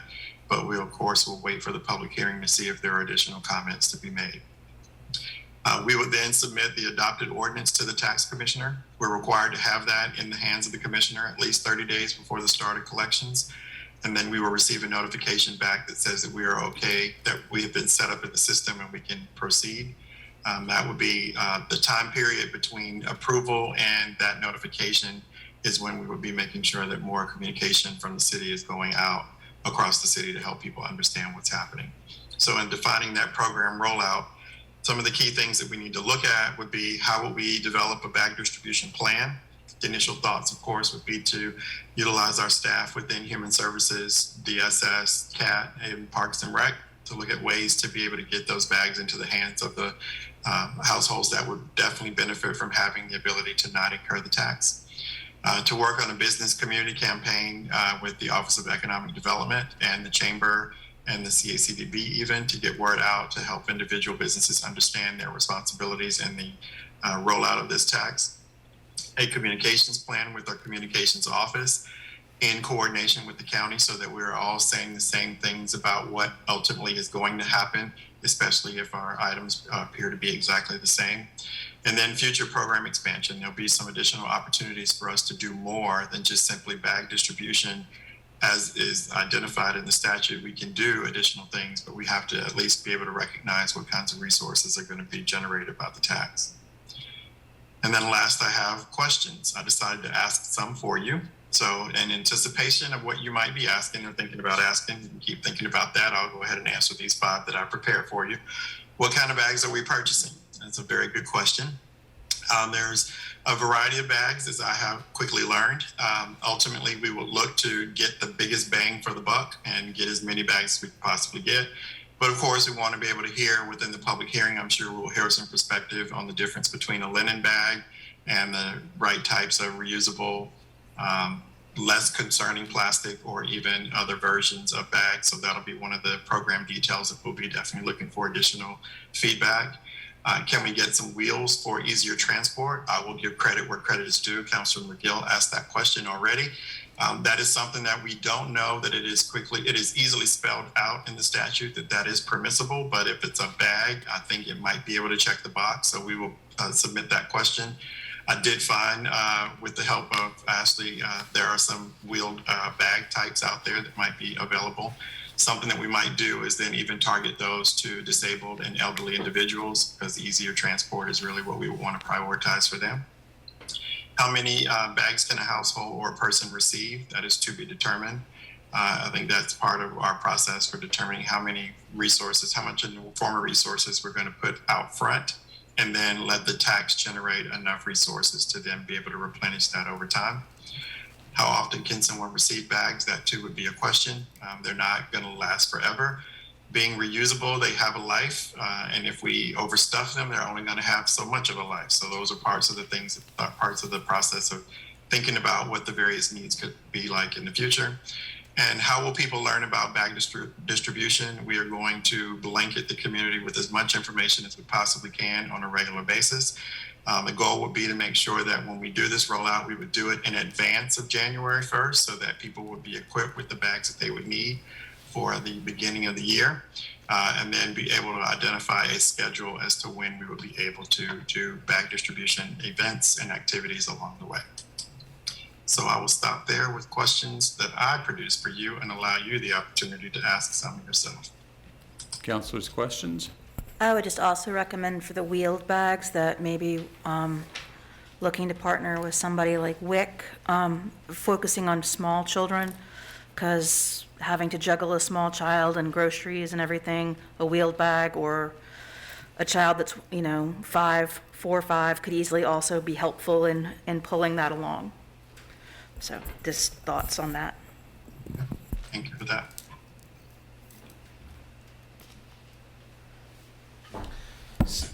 Just one question. So are we anticipating that ours will roll out the same time as Albemarle County, or is that determined not to be feasible? We are on track for that to be possible. I think if you all are satisfied with the comments of the public hearing, being able to capture or falling in line with what the basic ordinance is that we are preparing, we should be able to meet the deadline to get our tax in place for January 1 implementation. And right now, it's very similar in that it's just the levying of the tax focused on bag distribution at this time. Okay. So this was a very good presentation. What is the process from this point? Then you come back to us one more time and we vote? We'll come back with the public hearing. Part of what I wanted to do is to just kind of hear what your feedback was in introducing this evening. We could actually have the public hearing and the second reading at the same time, I assume. But I didn't know for sure if you all wanted to be able to hear all of those comments, and then I could come back on the 15th for the second reading. I mean, I think that's really up to you all. But we're ready with a draft ordinance as based on what I just laid out for you. That is ready to go at this time. So presumably if people have feedback they'd like to give us between now and then, they could email us or y'all. Sure. To me, this seems pretty non-controversial. It seems like a win-win type thing, but maybe I'm missing something. Well, my initial reaction is that there are probably going to turn out to be logistical difficulties that we're not yet seeing. So I think it's a good idea, and it's an effort we should be undertaking. And if we approve it earlier rather than later, it'll give us more opportunity to deal with whatever gremlins may appear. I do think we really ought to be trying to make sure that we're basically in lockstep with the county on this. Number one, because it would allow for public service announcements and so on to go out and not get worried about are we talking about a city grocery store or a county grocery store or anything like that. I think it vastly increases the likelihood that the message will get out and will get out clearly if we can do it at the same time as they are. So if it does no violence to your workflow to try to put this on for a decision on August 15th, is that what you're suggesting, Mr. Sanders? For the second, we'll be For ready. the second, okay. I think that would be a good idea to try to do it sooner rather than later. Well, and if there comes up in public comment on the second, something that we decide that we need to delay further, we can delay then to the 15th. Sure. And the meeting is August 1st, not 2nd. I'm sorry, yeah, it's the first. Okay, so you're thinking put the public hearing on for August 1st? And the vote. And the vote, second if reading. if it goes okay Yeah. and no glitches, or is that okay with you, Mr. Sanders? That does work. All right. See you in 2 weeks. All right, thank you. I want to say publicly to thank Councilman Pinkston. We were planning to bring this back in December, and he hit me up and said, doesn't it make sense to follow the county? And I talked with Jeff Richardson, and we both agreed that we could work on this together. So I appreciate that suggestion. Sure. Thank you for the work. And so we have agreement at this point. This is the first of our 2 readings. We'll pass it on to August 1st for the second reading, public hearing, and presumably a vote if we're comfortable with it. Okay, great. Yeah, the one thing I will say about this is it's interesting sometimes the things we get feedback on and how much. And the plastic bag tax, since I've been on council, has to be one of the things that's been the most emailed about. And I'm excited to see how it all works out. I think it's very promising. Yeah. I've got my canvas bag in the back of my car. I just got to remember to take it out and use it. There you go. Yes. Okay, second item, action item, is a request for vacation of unaccepted right-of-way for Oak Street at 321 6th Street. Ms. Robertson? Good evening. This is a matter that was originally scheduled to come before you at your last meeting, and we realized that we had incorrectly described the nature of a utility line that is located within the area that is proposed to be vacated. There is an existing service line, utility service line to one of the homes that adjoins the right-of-way. And the city would not itself need an easement for that line, but it is staff's recommendation that if city council is interested in vacating the portion of the alley that is the subject of this application, that the vacation should be subject to an easement in favor of the owner of 313 6th Street Southwest, so that in the future, after the platted right-of-way were to be closed, the two property owners would not be at odds with each other in the event that any portion of that existing line should extend over the midpoint of the area being closed. So as some of you may be aware, when city council takes action to vacate this type of right-of-way, title reverts or is restored to the owners of the adjoining property to the center line of the area that's vacated. So in a nutshell, the owners of 321 6th Street Southwest have asked the city to close this 20-foot platted right-of-way. City Council back in 2010 previously closed a different section of the platted street. So in essence, the area that is proposed by this application to be closed is sort of a dead-end platted right-of-way and no longer extends to connect to anything. And I think the agenda memo is pretty self-explanatory, and the ordinance that is in the packet sets out the revised terms of the vacation should you decide that it's your majority will to close the area. So with that, if you have any questions, I'll be happy to answer them. Ms. Robertson, this came to us, this is the second reading, correct? Yes. Yes. Okay, so it yes. came to us a few weeks ago.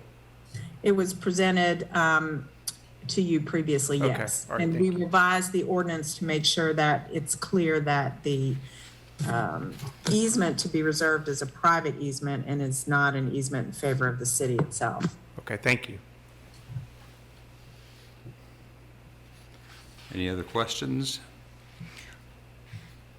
We would be voting on allowing to give the property to the homeowners, correct, right now? Subject to the easement. Yes. Subject to the easement, okay. That's correct. So a vote in the affirmative is to grant the vacating of the Oak Street parcel. And it's also proposed that they are not paying anything for this property, correct? That is correct. And you'll note in the agenda materials that in 2010, when the owners of the other portion was closed, when the owners of the other portion that was closed presented their petition to City Council did not require those owners to pay compensation to the city. Doesn't mean we can't tax them a little bit more once they've got more land. Are we at the discussion point of this? Sure. Anytime. So, having been a homeowner who has easements, who looked to try to get easements closed around 2010, I was told it couldn't be done.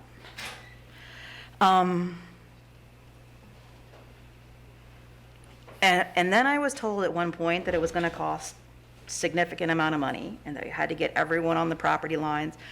I am not going to be voting yes on any of these until we have a very, very clear, easy way that we've decided that all property owners across the city can equally and fairly access the potential of the easements beside their property. Because this is just something that I have seen be all over the place year to year, or depending on different things in the past. And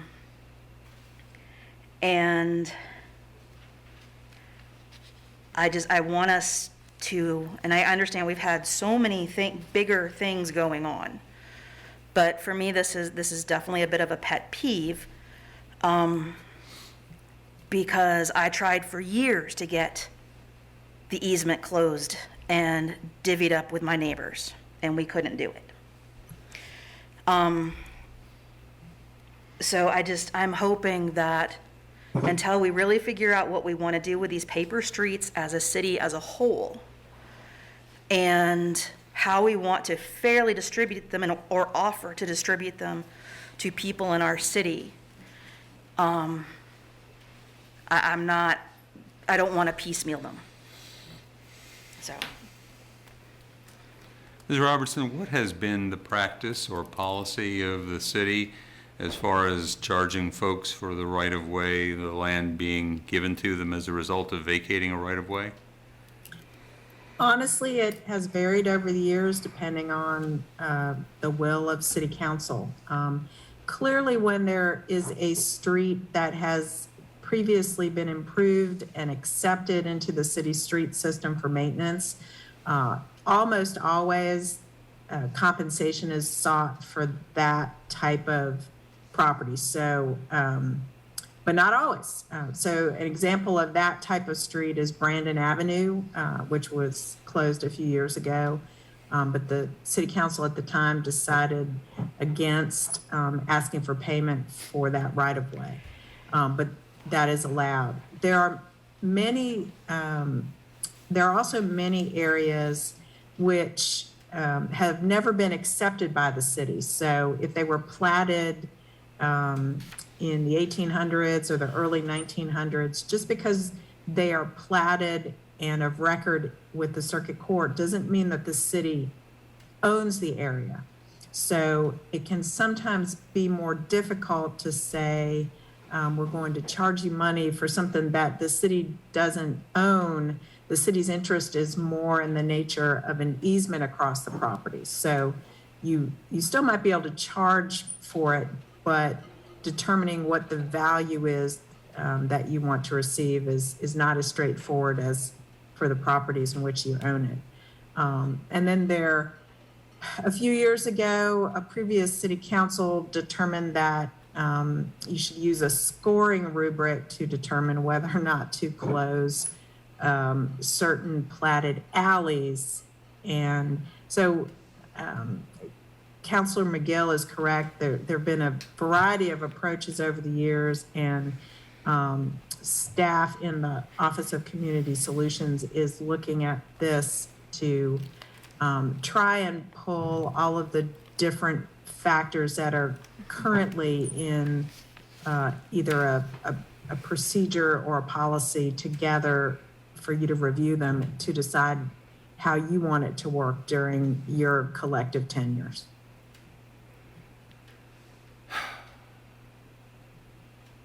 I mean, on the one hand, this is property that is not likely ever to be of value to us. On the other hand, it is property that is probably of some value to the occupants, to the two neighbors who will be getting half of this either way. But I share Councilor McGill's concern that whatever our policy is going to be, it ought not to be what side of the bed we got up on that particular day. I don't know.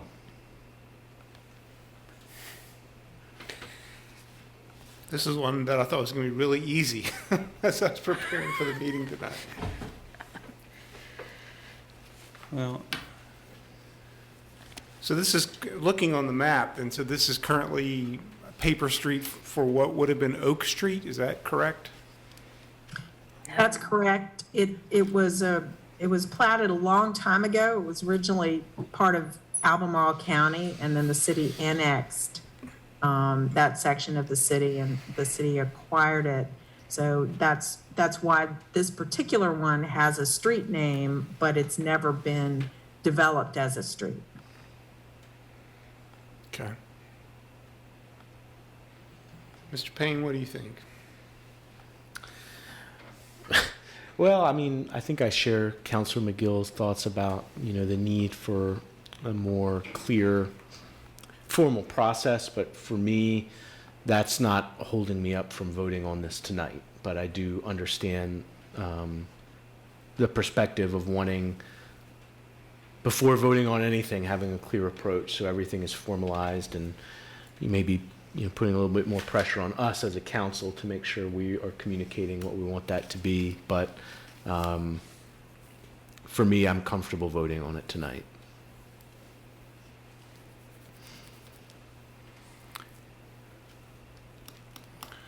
What is the downside if we push this off 2 weeks? Is there any downside? At least one concern for right now is that I don't know whether we would be 3-1 or 2-2, but if Councilor Wade, if Vice Mayor Wade were here, he would presumably be able to break a tie. I wonder if we want to, if it would be. I'm just wondering, in terms of the substance of the issue, if we were to wait 2 weeks or a month, is there something on the landowner side or something from the occupant of these households that is driving this schedule-wise, or is this something that's just kind of on a list of things that need to be cleaned up?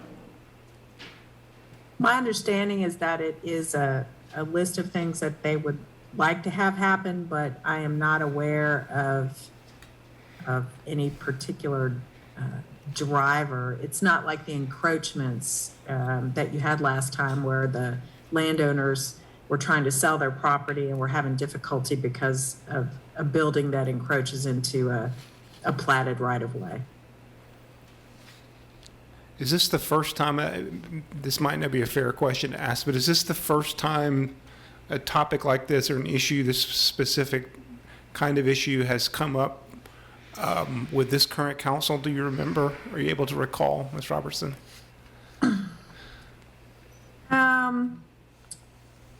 Because if it's not, possibly this is the first time that it's come up since you have been on council, Councilor Pinkston, but it is fairly frequent for these types of things to come in front of city council. I would say, 4 times a year at least. I'm just wondering if this is the first time something like this has come up with this currently constituted council. Maybe this is the opportunity for us to sort of say, this is our approach, our philosophy about it. I don't have really strong feelings about it. I appreciate what you're saying. I don't think there's much money at all involved. I do think that we should be consistent. But at the same time, I think most of these are going to come down to kind of a judgment call on what makes sense at the time. So I guess that's partially, from a homeowner's perspective who has, from my perspective as a homeowner who has 2 of my 4 sides are easements. I repeatedly tried to figure out how to close them, how to go to NDF, how to possibly purchase them, how to do any of this. And it was always confusing. And sometimes when I would bring this up in particular, I was told it couldn't happen. And so what I am pushing back on is a fairness piece, that there are people like that across the city who have tried throughout the years. And the process has been confusing. it has been unclear. And I want to make sure that if we do start allowing, especially giving land away to somebody who asks for it, that we are doing it fairly across the entire city and letting everyone know that they can apply to do that. So, because I know people in the past have tried to do this, have tried to buy it, and have been denied. So if we're gonna, I just think we need to settle on what we are going to do with these things and have a policy about it so that we can do it equitably and fairly. So I wonder, Mr. Mayor, if a motion would be in order to defer this item to later, take it off the agenda for tonight. That's certainly a motion that is always in order. Is there a second to that motion? Yeah, I move that we defer this item to at least 2 weeks and maybe a month from now until such time as, and we have lots of other priorities, and this is kind of lower on the list, but until at least council's had a chance to think through this a little more. And also, we can be fully present. Yes. Let Vice Mayor Yeah, Wade be 'cause here. This is sort of a policy thing. How do folks- Second.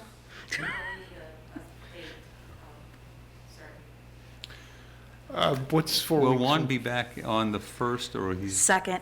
He won't be Okay, back so till the why don't we second. put that on the 15th also?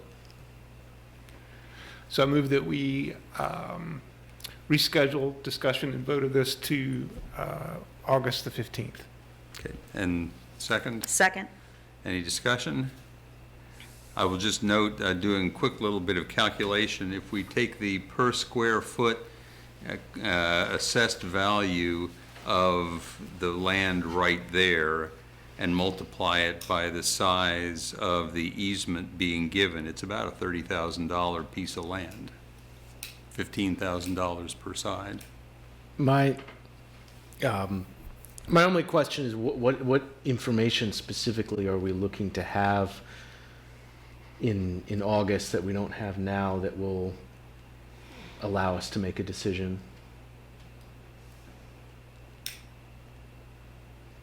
Yeah, I'm not sure it's as much information as it is sort of discerning the collective will about how we go about. Maybe there is more information that I'm missing, but it seems like what Councilor McGill is pointing at is we all just sort of need to have an honest, open conversation about how we want to handle this kind of thing. Okay. Yeah. Okay. You ready for vote on the motion? Councilor McGill? Yes. Councilor Payne? Yes. Councilor Pinkston? Yes. Mayor Snook? Yes. So we'll defer it to August 15th and figure out what we want to do. Thank you. Now, let's see. Next item on the agenda is 1000 Monticello Road, special use permit for additional residential density. This is one reading. Mr. Hluska, take it away. Mr. Mayor, members of council, as the mayor stated, this is a special use permit request for 1000 Monticello Road. This has previously come before City Council as a similar request last year. The Planning Commission reviewed this at their June meeting and recommended that the application be approved. There are 4 conditions attached to that. One of those is the one that was referenced earlier in the meeting regarding the amount of affordable housing. I will just point out that this project does not have an affordable housing requirement because it is below the threshold that triggers it under section 3412 of our city ordinance. I know the applicant is present or is on the call and in the meeting and would like to address council regarding this item. And I'm happy to take any questions you may have. First of all, any questions for Mr. Hluska? Yeah, I may have missed it. The 4 items that were being proffered or put forward, I guess. The resolution you have in your packet should list 4 items, although I could be mixing up my elements here. That's okay. Yeah, I know there's the original condition, the first condition is that up to 42 dwelling units per acre or 34 dwelling units, residential units are permitted on the subject property. Condition 2 is the entire affordable housing condition. That includes, there's more, I guess there's I think 5 conditions actually, because the affordable housing condition takes up conditions 2, 3, and 4. And I think 5 is related to the design of the project, which has come up in the past. There's been several planning commissioners or at least one planning commissioner who's mentioned concerns with the way the building is designed. Staff would note that the site is not subject to design control in any way, and is the height of the building is below the maximum height permitted in the zone. So those are matters that are not within the scope of the special use permit request. So one question that I have, and I will now indicate my ignorance or lack of understanding of some distinctions, not to exceed 125% of the fair market rent. How does that compare to the 80% AMI figure that appears in the following paragraph? How do we put those two together into the same equation? I may need to defer to the applicant on that. I see both representatives. Kelsey Schlein is from Shrimp Engineering as the applicant, and then Kevin Schaefer is also assisting on that. I know that they've tried to craft, I believe they said that they've tried to craft a condition that relates to rental. A lot of our guidance around affordability is based on, it kind of presumes home ownership. But this is a rental product, and so they've kind of tried to draft something that addresses a rental issue versus the 80% AMI element is the HUD standard. But they've tried to kind of work to incorporate that, but also express it in terms of the overall rent that would be permitted under this condition or in the units.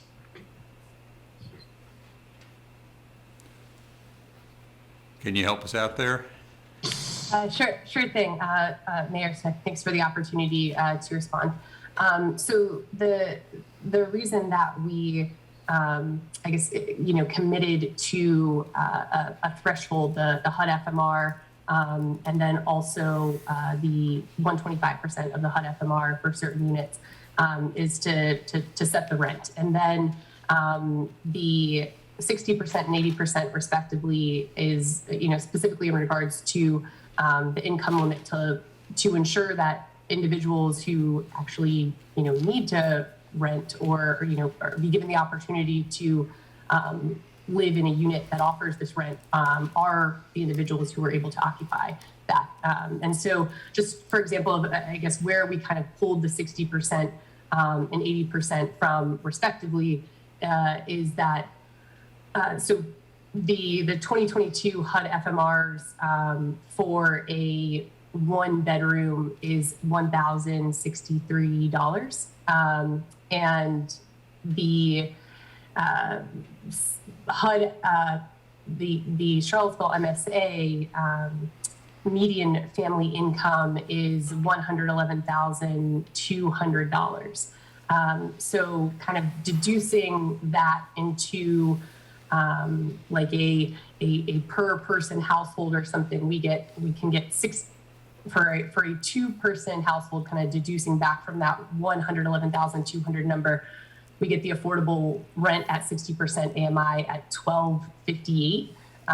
And so it was just to try to find a correlation in an income limit that allowed individuals making that certain income limit to occupy the thresholds that were put forth for the rent. So if you've got a 1-bedroom apartment and fair market rent for 1-bedroom apartment is $1,063, and you're committing to no more than 125%, at that point you're looking at roughly $1,300 a month. That is correct for 2 of the units. So 5 of the units are committed to at HUD FMRs. So 45% of the project is committed to at HUD FMR rates, and then 5 of the units, not 5%. 5 of the units are committed to at HUD FMR rates, and then 2 of the units are committed to at 125% of HUD FMRs.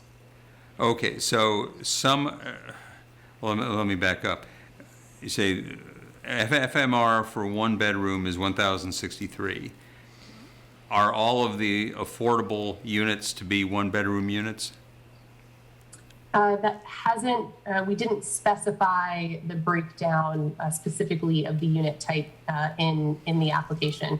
The proposed units are a mixture of efficiency 1 and 2 bedrooms, but the specific breakdown of where the units are in the building and the exact unit type wasn't specified in the special use permit materials, but is referenced in, I will say, the draft covenants that were presented that will kind of govern in much more detail how these units are tracked, monitored, how incomes of individuals are tracked. That was all kind of contained in a much more detailed draft declaration of covenants document. Okay, so just be clear, I think I was garbling something earlier.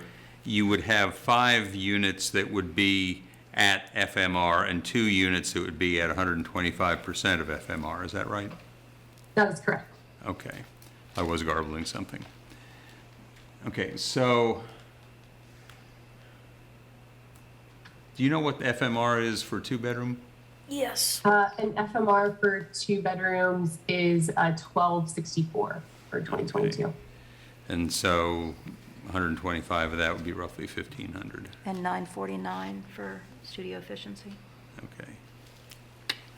Okay, those are questions I had. Anybody else have other questions?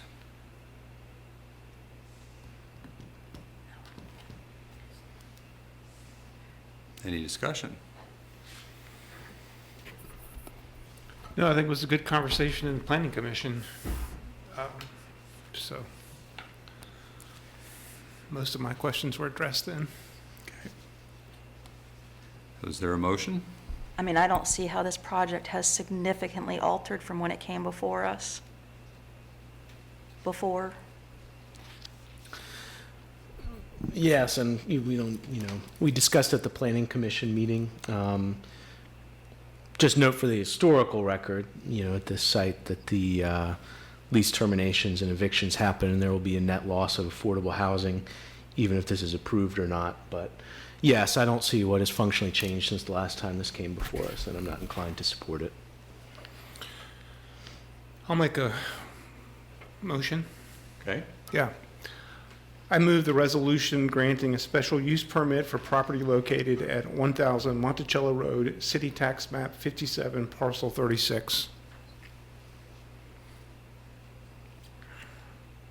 I take no seconds coming there. I will second it. I supported the project before. I'll support it again. I suspect we're going to come down to a 2-2 again, and I suspect that, I guess the question is, do we want to wait until Vice Mayor Wade is back to break the tie? I would. If possible, we would like to request deferral as applicant until the council is all present to hear the presentation. So the motion is on the floor to approve it? Right. Can I withdraw my motion? You can withdraw your motion. I withdraw my motion, the one about the resolution granting a special use permit for property located at 1000 Monticello Road. So that's fine. How about at this end? You want to make a motion that will also likely fail? 2-2? I mean, I thought the applicant had asked to have it removed. Yeah, well, yeah, I don't know the procedure when there's been a request for deferral. I've seen what happens in the Planning Commission stage. Mr. Hluska, you would be more familiar with our protocols here. I'm happy to agree that we should defer it till Vice Mayor Wade comes back. I just don't know what the protocol is here. I kick that to Ms. Robertson. I understand So- we're not on a time clock, whereas the Planning Yeah. Commission is on a time clock, so. That's right. So you can, You can defer it if that is your will, because you aren't on the time clock. You're exactly right. That's the difference. Okay. So does that involve retroactively removing it from the agenda, or? No. Okay. I think all we would do, we say, well, we could make a motion to have it put on the, deferred until the August 15th agenda, just as we did with the other vote. Will my colleagues support that? I mean, otherwise it's going to probably be a 2-2 as it is. I mean, I don't know what happens when we tie. Well, all I would be doing would be moving to defer it till a month from now. Yeah. Is that acceptable? I mean, I don't see what other option we really have. So, you want to make the motion? Yes. I move that we defer this item until our meeting on August 15th. Yes. I'll second. Okay. Ms. Thomas? Counselor McGill? Yes. Counselor Payne? No. Counselor Pinkston? Yes. Mayor Snook? Yes. Okay, we'll come back and talk again on August 15th. Thank you. Let's see, 923 Harris Street, special use permit for increased residential density. Mr. Hluska. Sure, unmute. Yes, Mr. Mayor, members of council, this is a special use permit for increased residential density at 923 Harris Street. This would allow an increase of up to 62 dwelling units per acre on a site that is currently a single-family house on Harris Street. This was heard by the Planning Commission at their June 14th meeting, and they recommended that it be approved. There are 4 conditions attached to your resolution. The first 3 were a part of the application package that went to the commission. The 4th one is a matter that we actually need to address in this meeting.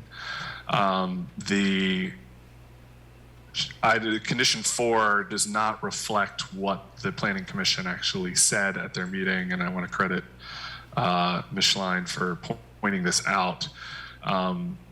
Excuse me, I'm we would confused. suggest. Pardon me. Staff would suggest. What's that? Excuse me. Is this on the consent agenda? Or, No. No. Or am I looking? I must have an old version of. You have an old agenda. Okay, yes. sorry. Mr. Mitchell added a condition that the streetscape trees shown in conceptual landscape plan on sheet 6 submitted March 15th. That was more what he was worried about, not necessarily the building. So condition 4 in your resolution references the building, but it may just be needed to be altered to say the landscape plan as shown. Because the Planning Commission was not specifically attached to the building as designed.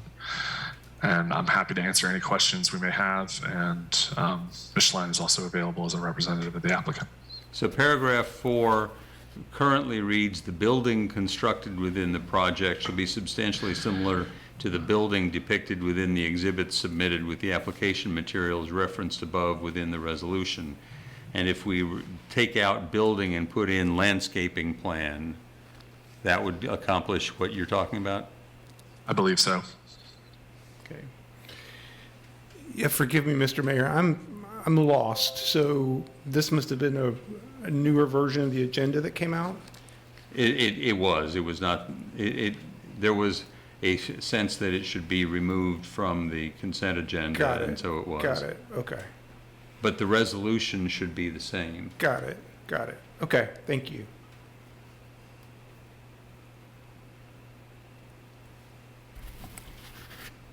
Okay.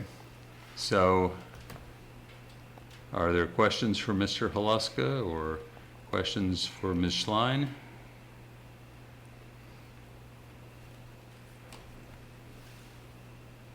I'll tell you that I have the same concern that I expressed at the Planning Commission, which is that I don't think that it is a wise idea for us to be taking a house like this and investing more money into it or having others invest more money into a house that is in the middle of an industrial corridor when we have so little industrial land in the city. And if we're looking for any place where there would be some industrial use to put land to, it's going to be along Harris Street.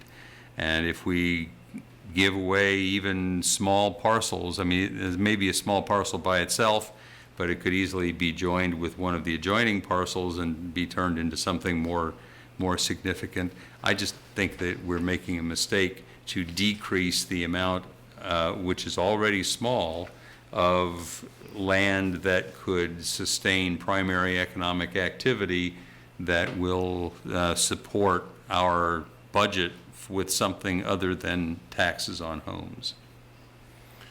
So that, I don't know that anybody else shares my concern, but that's my concern. Yeah, I don't know if this is a point of order or just a general question, Mr. Mayor. We have, some significant projects that are coming before us, this Harris Street one and then the one we just sort of punted on. I wonder if it, in terms of fairness to the developers and the people bringing this, whether we should defer this one as well when we have a full complement of counselors. Well, they're on our agenda. I think we should just vote on them tonight.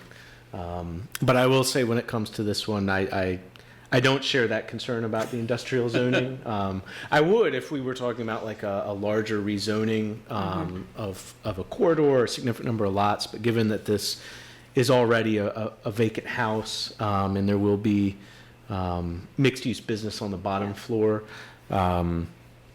I hear the point, but don't share that concern enough to sway me to vote against it for this individual lot. I'm interested in what Councilor McGill thinks.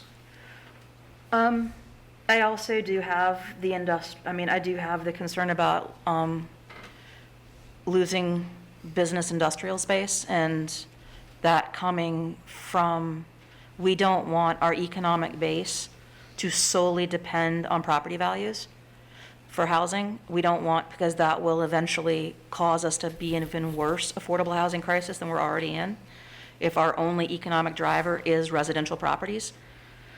That being said, I am familiar with this particular parcel. I think a mixed-use development is a good thing. I like bringing in businesses on the bottom, housing on the top.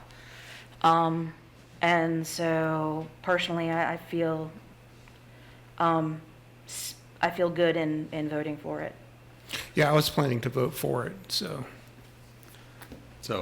I feel more, frankly, I don't see a reason to defer. It'll be a 3-1 vote. Well, that's it. I mean, I feel like it's more fair if we're sure where our numbers break as opposed to splits, so. If it was going to be 2-2, I think I would want to wait until Vice Mayor Wade to be back. I don't think it's fair to developers to punt on a 2-2, so. All right. Or not punt. It looks like we'll be at a 3-1. Yeah, so. Would somebody like to make a motion? If I can find it. Let's see. I would move to approve granting a special use permit for property located at 923 Harris Street. I'll second it. Okay. Any other discussion? Ms. Thomas? Councilor McGill? Yes. Councilor Payne? Yes. Councilor Pinkston? Yes. Mayor Snook? No. Motion passes 3-1. Thank you. Thank you, Council. So, next item, appropriation to transfer funds from the Council's Strategic Initiatives account to the Office of Equity and Inclusion. Ms. Hamill? All yours. Good evening. Oh, thank you. Good evening, Council. We're here tonight to talk about, as you know, Council has a Strategic Initiatives account. And as history repeats, we generally come to Council and Council approves any expenditures from that account. Back in December of 2019, the Council at that time set aside money, $197,000 and some change, to be used for organizational equity. As of this date, that money still is sitting there allocated but has not been used. And so we are asking that the money be transferred now to the newly budget for the Office of Equity and Diversity so that those dollars can be spent to further those efforts without having to come back to council with each and every expenditure from that allocation. Thank you. Anybody have questions for Ms. Hamill? Or for that matter, for Ms. Marshall, if she's, I guess this is money that will fund her efforts, is that correct? Ms. Marshall, would you mind giving us some examples of what some of this might be funding for our department? Yes, ma'am. So one of the things that we certainly know is needed when we think about internal equity is the opportunity for professional development and education. So many departments, unfortunately, have limited budgets for that kind of work. And so that's somewhere where the office certainly could come in and provide that kind of support. Through funding is how we've been able to provide not only one, but now 2 groundwater programs for our staff to be able to participate in, to get a grounding of systemic racism, and to have a look at that data from a really empirical lens to start making some better decisions as to how we do our work. So that is certainly part of it. In addition, when we were speaking about the plastic bag tax, some of that funding certainly could go to providing those bags for members of our community. Perhaps maybe that's where some of the wheeled bags may come in to provide that layer of equity for individuals who, again, are juggling not only walking, but public transit and or small children in their arms. Thank you. Yes, I'm happy to make that motion. Fire away. I move the resolution appropriating the amount of $197,181 from the Council Strategic Initiatives Fund to the City Office of Equity and Inclusion. Second. Any discussion? Ms. Thomas? Counselor McGill? Yes. Counselor Payne? Yes. Counselor Pinkston? Yes. Mayor Snook? Yes. That motion passes 4-0. Okay, so now we're coming to the last action item is the Planning Commission, and that's what we moved out of the consent agenda to this point. And there are 2 issues here. The first is that by some accident of history, we wound up with 5 different planning commissioners whose terms expire on August 31st of 2022. By state law, we're supposed to stagger them, no more than 1, 2, 2, 2, for example, or something like that for 4, if you got 7 to spread over 4 years. And so we have 5 who have technically had their terms expire or will be expiring, and so have to be reappointed in some way. And so we're talking with Ms. Robertson, and Ms. Robertson has come up with a draft of an ordinance that will solve all of these problems. All right, so originally the resolution to reconstitute the Planning Commission was placed on your consent agenda for this evening. However, after some amount of discussion among yourselves, you've decided you would like to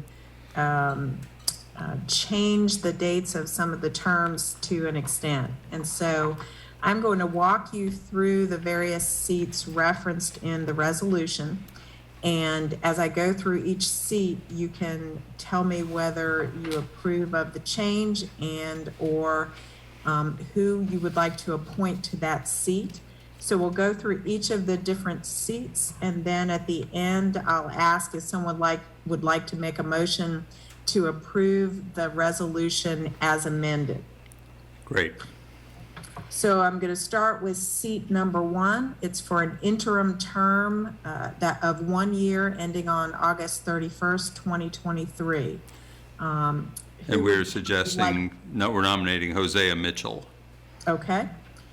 So the next change would be seat 2 would change to be another 1-year interim term ending on August 31st, 2023. And for that, we would nominate Rory Stolzenberg. Okay. Seat 3 is for a regular term ending on August 31st, 2024. That seat is currently filled by Lyle Sola Yates, and since we're reconstituting the commission, he would continue to occupy that seat. That's right. Seat number 4 will now be for a regular term ending on August 31st, 2024.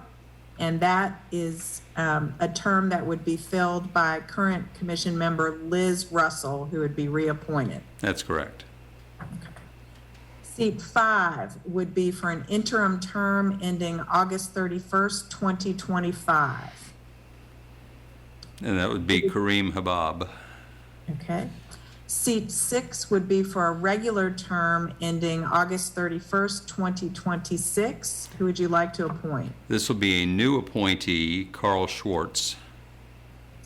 And seat 7 would be for a regular term ending August 31st, 2026. Who would you like to appoint? This also is a new appointee. It'd be Phil Duranzio. Okay. Those are all the changes that we have to the resolution. Is there a motion to approve the resolution reconstituting the Charlottesville Planning Commission and appointing or reappointing its members for staggered terms as amended?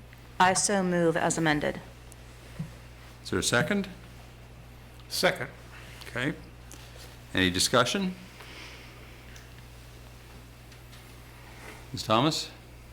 Counselor McGill? Yes. Counselor Payne? Yes. Counselor Pinkston? Yes. Mayor Snook? Yes. So that motion carries 4-0, and those folks are appointed or reappointed or whatever category, whatever name we're giving to them. The practical matter is that the 3 who are up, Hosea Mitchell, Rory Stolzenberg, and Kareem Habab, are reappointed. Carl Schwartz and Phil Duranzio will be joining, and Liz Russell and Lyle Sola Yates will continue on as well. And Ms. Robertson, thank you so much for working your way and our way through this thicket. It was something of a surprise when we looked down and saw that, my goodness, we had 5 people all expiring in August, and we needed to figure that out and get it right. So I think we've gotten it right with your help. Thank you so much. So that's all of the action items. General business, we have reports that have been filed. The Youth Council report has been a written report that's in our materials. The Rivanna Authority's quarterly report, written report, also in the materials. Councilors, any feedback? Nothing. No. Nope. Okay. Are there any other business items for consideration? Any items that we wish the city manager to follow up on?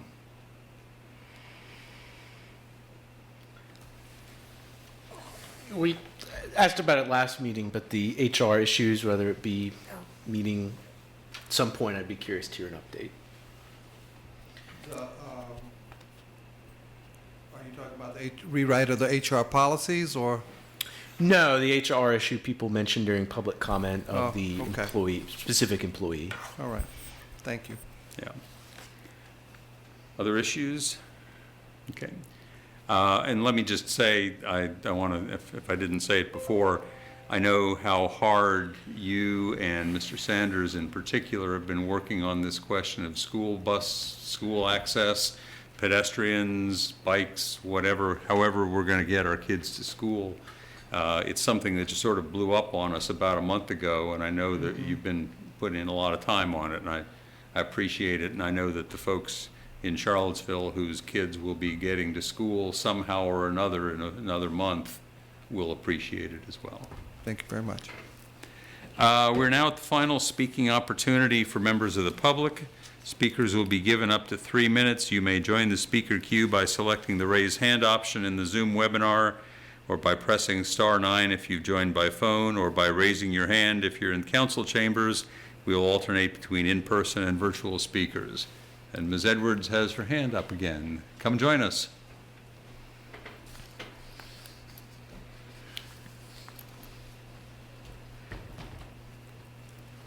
Good evening, Council. My name is Shelby Marie Edwards. My pronouns are she, her, and hers, and I work as the Executive Director of FAR or FAR-CVille. I'm a product of the Charlottesville Public City School System and a current Charlottesville City resident. So I would like to pick up where I left off as far as Midway Manor. FAR will be assisting residents in the organizing process. The entire building of Midway Manor is subsidized. Somebody say subsidized. Subsidized. Thank you. We ask for all of you to help us and figure out who we need to talk to about these conditions. We are grateful for the work of the Office of Human Rights Commission and would ask for you to help as well. A resident shared with me today that, quote, being aware is one thing, action is another. Somebody say action. Action. Mr. Pinkston, say action.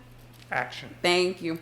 So it is imperative that we push developers of all kinds to define affordability. Charlottesville does not need more luxury apartments. We need affordable housing. When I say affordable, I want to be super clear that affordable housing should be something that doesn't cost someone more than 30% of their income that they make a year. The unnamed, there's an unnamed place that charges $1,800 for a studio apartment here, and that is how much some of my residents have to live off of monthly, and that's not for lack of trying, which leads me to 1000 Monticello Avenue. I didn't catch the individual's name, but it was loosely stated that the applicant was not required to create affordable housing as enough justification. And since when does something needing to be a requirement act as a prerequisite for doing the right thing? There is far too much finger pointing about whose responsibility it is in the city of Charlottesville to build affordable housing. It's a joint role. If this was a theater and I was y'all's director, and I would have several notes, but I would say this is called ensemble work because we have to work together. And also, I used to live at 1000 Monticello Avenue during the pandemic, and I ultimately had to move out because I couldn't afford it. I was working 40-plus hour weeks at an entry-level arts job, and when I left, they wanted to charge me $1,200 for a one-bedroom apartment, but according to a May 2019 article from Charlottesville Tomorrow, the cheapest rent there used to be $500 a month. That's a huge difference. And so also, when I toured 1000 Monticello Avenue, I asked, hey, did anyone live here beforehand? And they told me no, which we know is untrue. So anyway, this lack of ownership over affordable housing and that mentality is a huge threat to the affordability in Charlottesville. When will we stop looking at affordable housing as something that needs to be constantly commodified and start looking at it as something we all need to actively play a part in? I know that you all care. You wouldn't run, you wouldn't be here if you didn't, but I'm asking for you to care slightly differently. If this were the theater, I would say make another choice. I would say go through your intention differently, make a stronger choice.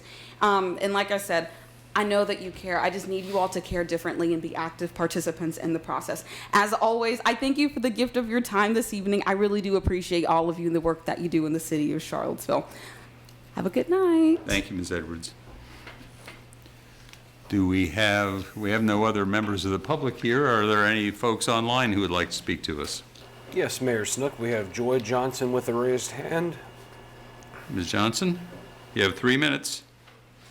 Good night. My name is Joy Johnson, and again, thank you, Shelby, for pointing that out. Again, I will be coming to council and asking or pushing to have you all do breakdown of what affordability is. I was helping another client, and I do want someone to look into why CAT will not accept application. You have to download the application from the computer. So if someone have a brain injury and someone is helping him so that he can get transportation, why can't they accept the application online or through an email? Again, the other thing was I was helping another client who was incarcerated and has been working ever since he's been out for about 10 years now, and needed to find a place.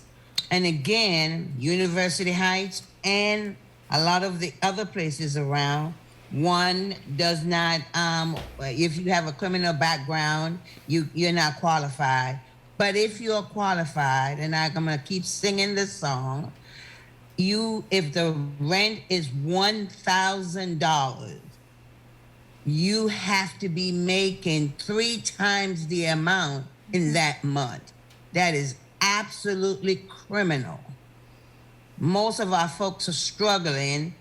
Some people are just making, a bare, $1,200 or $1,500 a month. And then you're gonna say they need to make 3 times the amount. I am asking you, I'm asking you because you are the city councilors to look into this and to have a work session. Put that on the city manager's plate and the assistant city manager's plate and Ashley's plate. Look at what is happening to poor people in this town. We are part of this community. Thank you and have a good night. Thank you, Ms. Johnson. Our next speaker is Corfera Humes. You are on with council. And you will need to unmute yourself.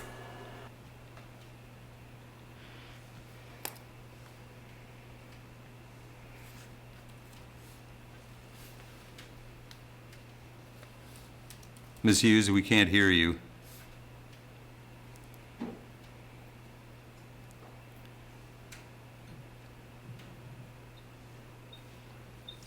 Hello. There you are.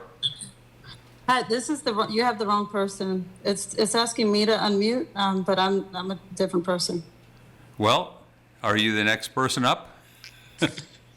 Okay. Well, okay, you didn't. All right. So I'll start with my 3 minutes now. Hopefully, my name is Luisa Candelario. I'm a city resident. I was present at the rallies in 2017, which I believe to be the preface to the January 6th riots. I believe that that was the practice run for what happened on January 6th. I just want to say that I'm ashamed of my city. I'm disappointed at the fact that it seems that you guys want to sweep it under the rug. This is the 5-year anniversary. I want to amplify the voice of Tanisha Hudson as well as Carol Thorpe. We may not, a lot of people may not love noisemakers, but those are the people that sort of take the consensus of the community. They by the following on Facebook, you can see how many people stand by what they're saying. I feel like it's weird that we voted for you guys, and you guys seem to have been on a platform that wanted to, keep our city safe, keep affordable housing. There's so many of you guys on the dais who have been, very silent throughout your whole term. So it's an embarrassment. My vote, I'm embarrassed of my wasted vote, but so I'm trying to be nice here, but just wanted to say it would be interesting to. It's just weird that no one mentioned August 12th, that it wasn't taken into consideration. I saw the interactions on Facebook, and I saw them tonight with a different person and how the mayor reacted differently for both people. You've had different excuses. I believe that anyone would have volunteered to come here. Any state police, any Richmond police, anybody would have been happy to come here on the 5th year anniversary to protect us. I believe that people still also do want Unity Day. I see the T-shirts still worn. I see people still talking about it. I see that August 12th is in movies. It's in movies. It's everywhere. Like it's national. I don't see why the 5th year wouldn't be taken seriously. I feel embarrassed, disappointed. I can't believe that there's so many people on the dais that don't ever speak until it concerns them. So it's just disappointing. As a city resident too, it also tells me that you guys don't care about us. So that's all I wanted to say. My name is Luisa Candelario, city resident. Thank you. Thank you, Ms. Candelario.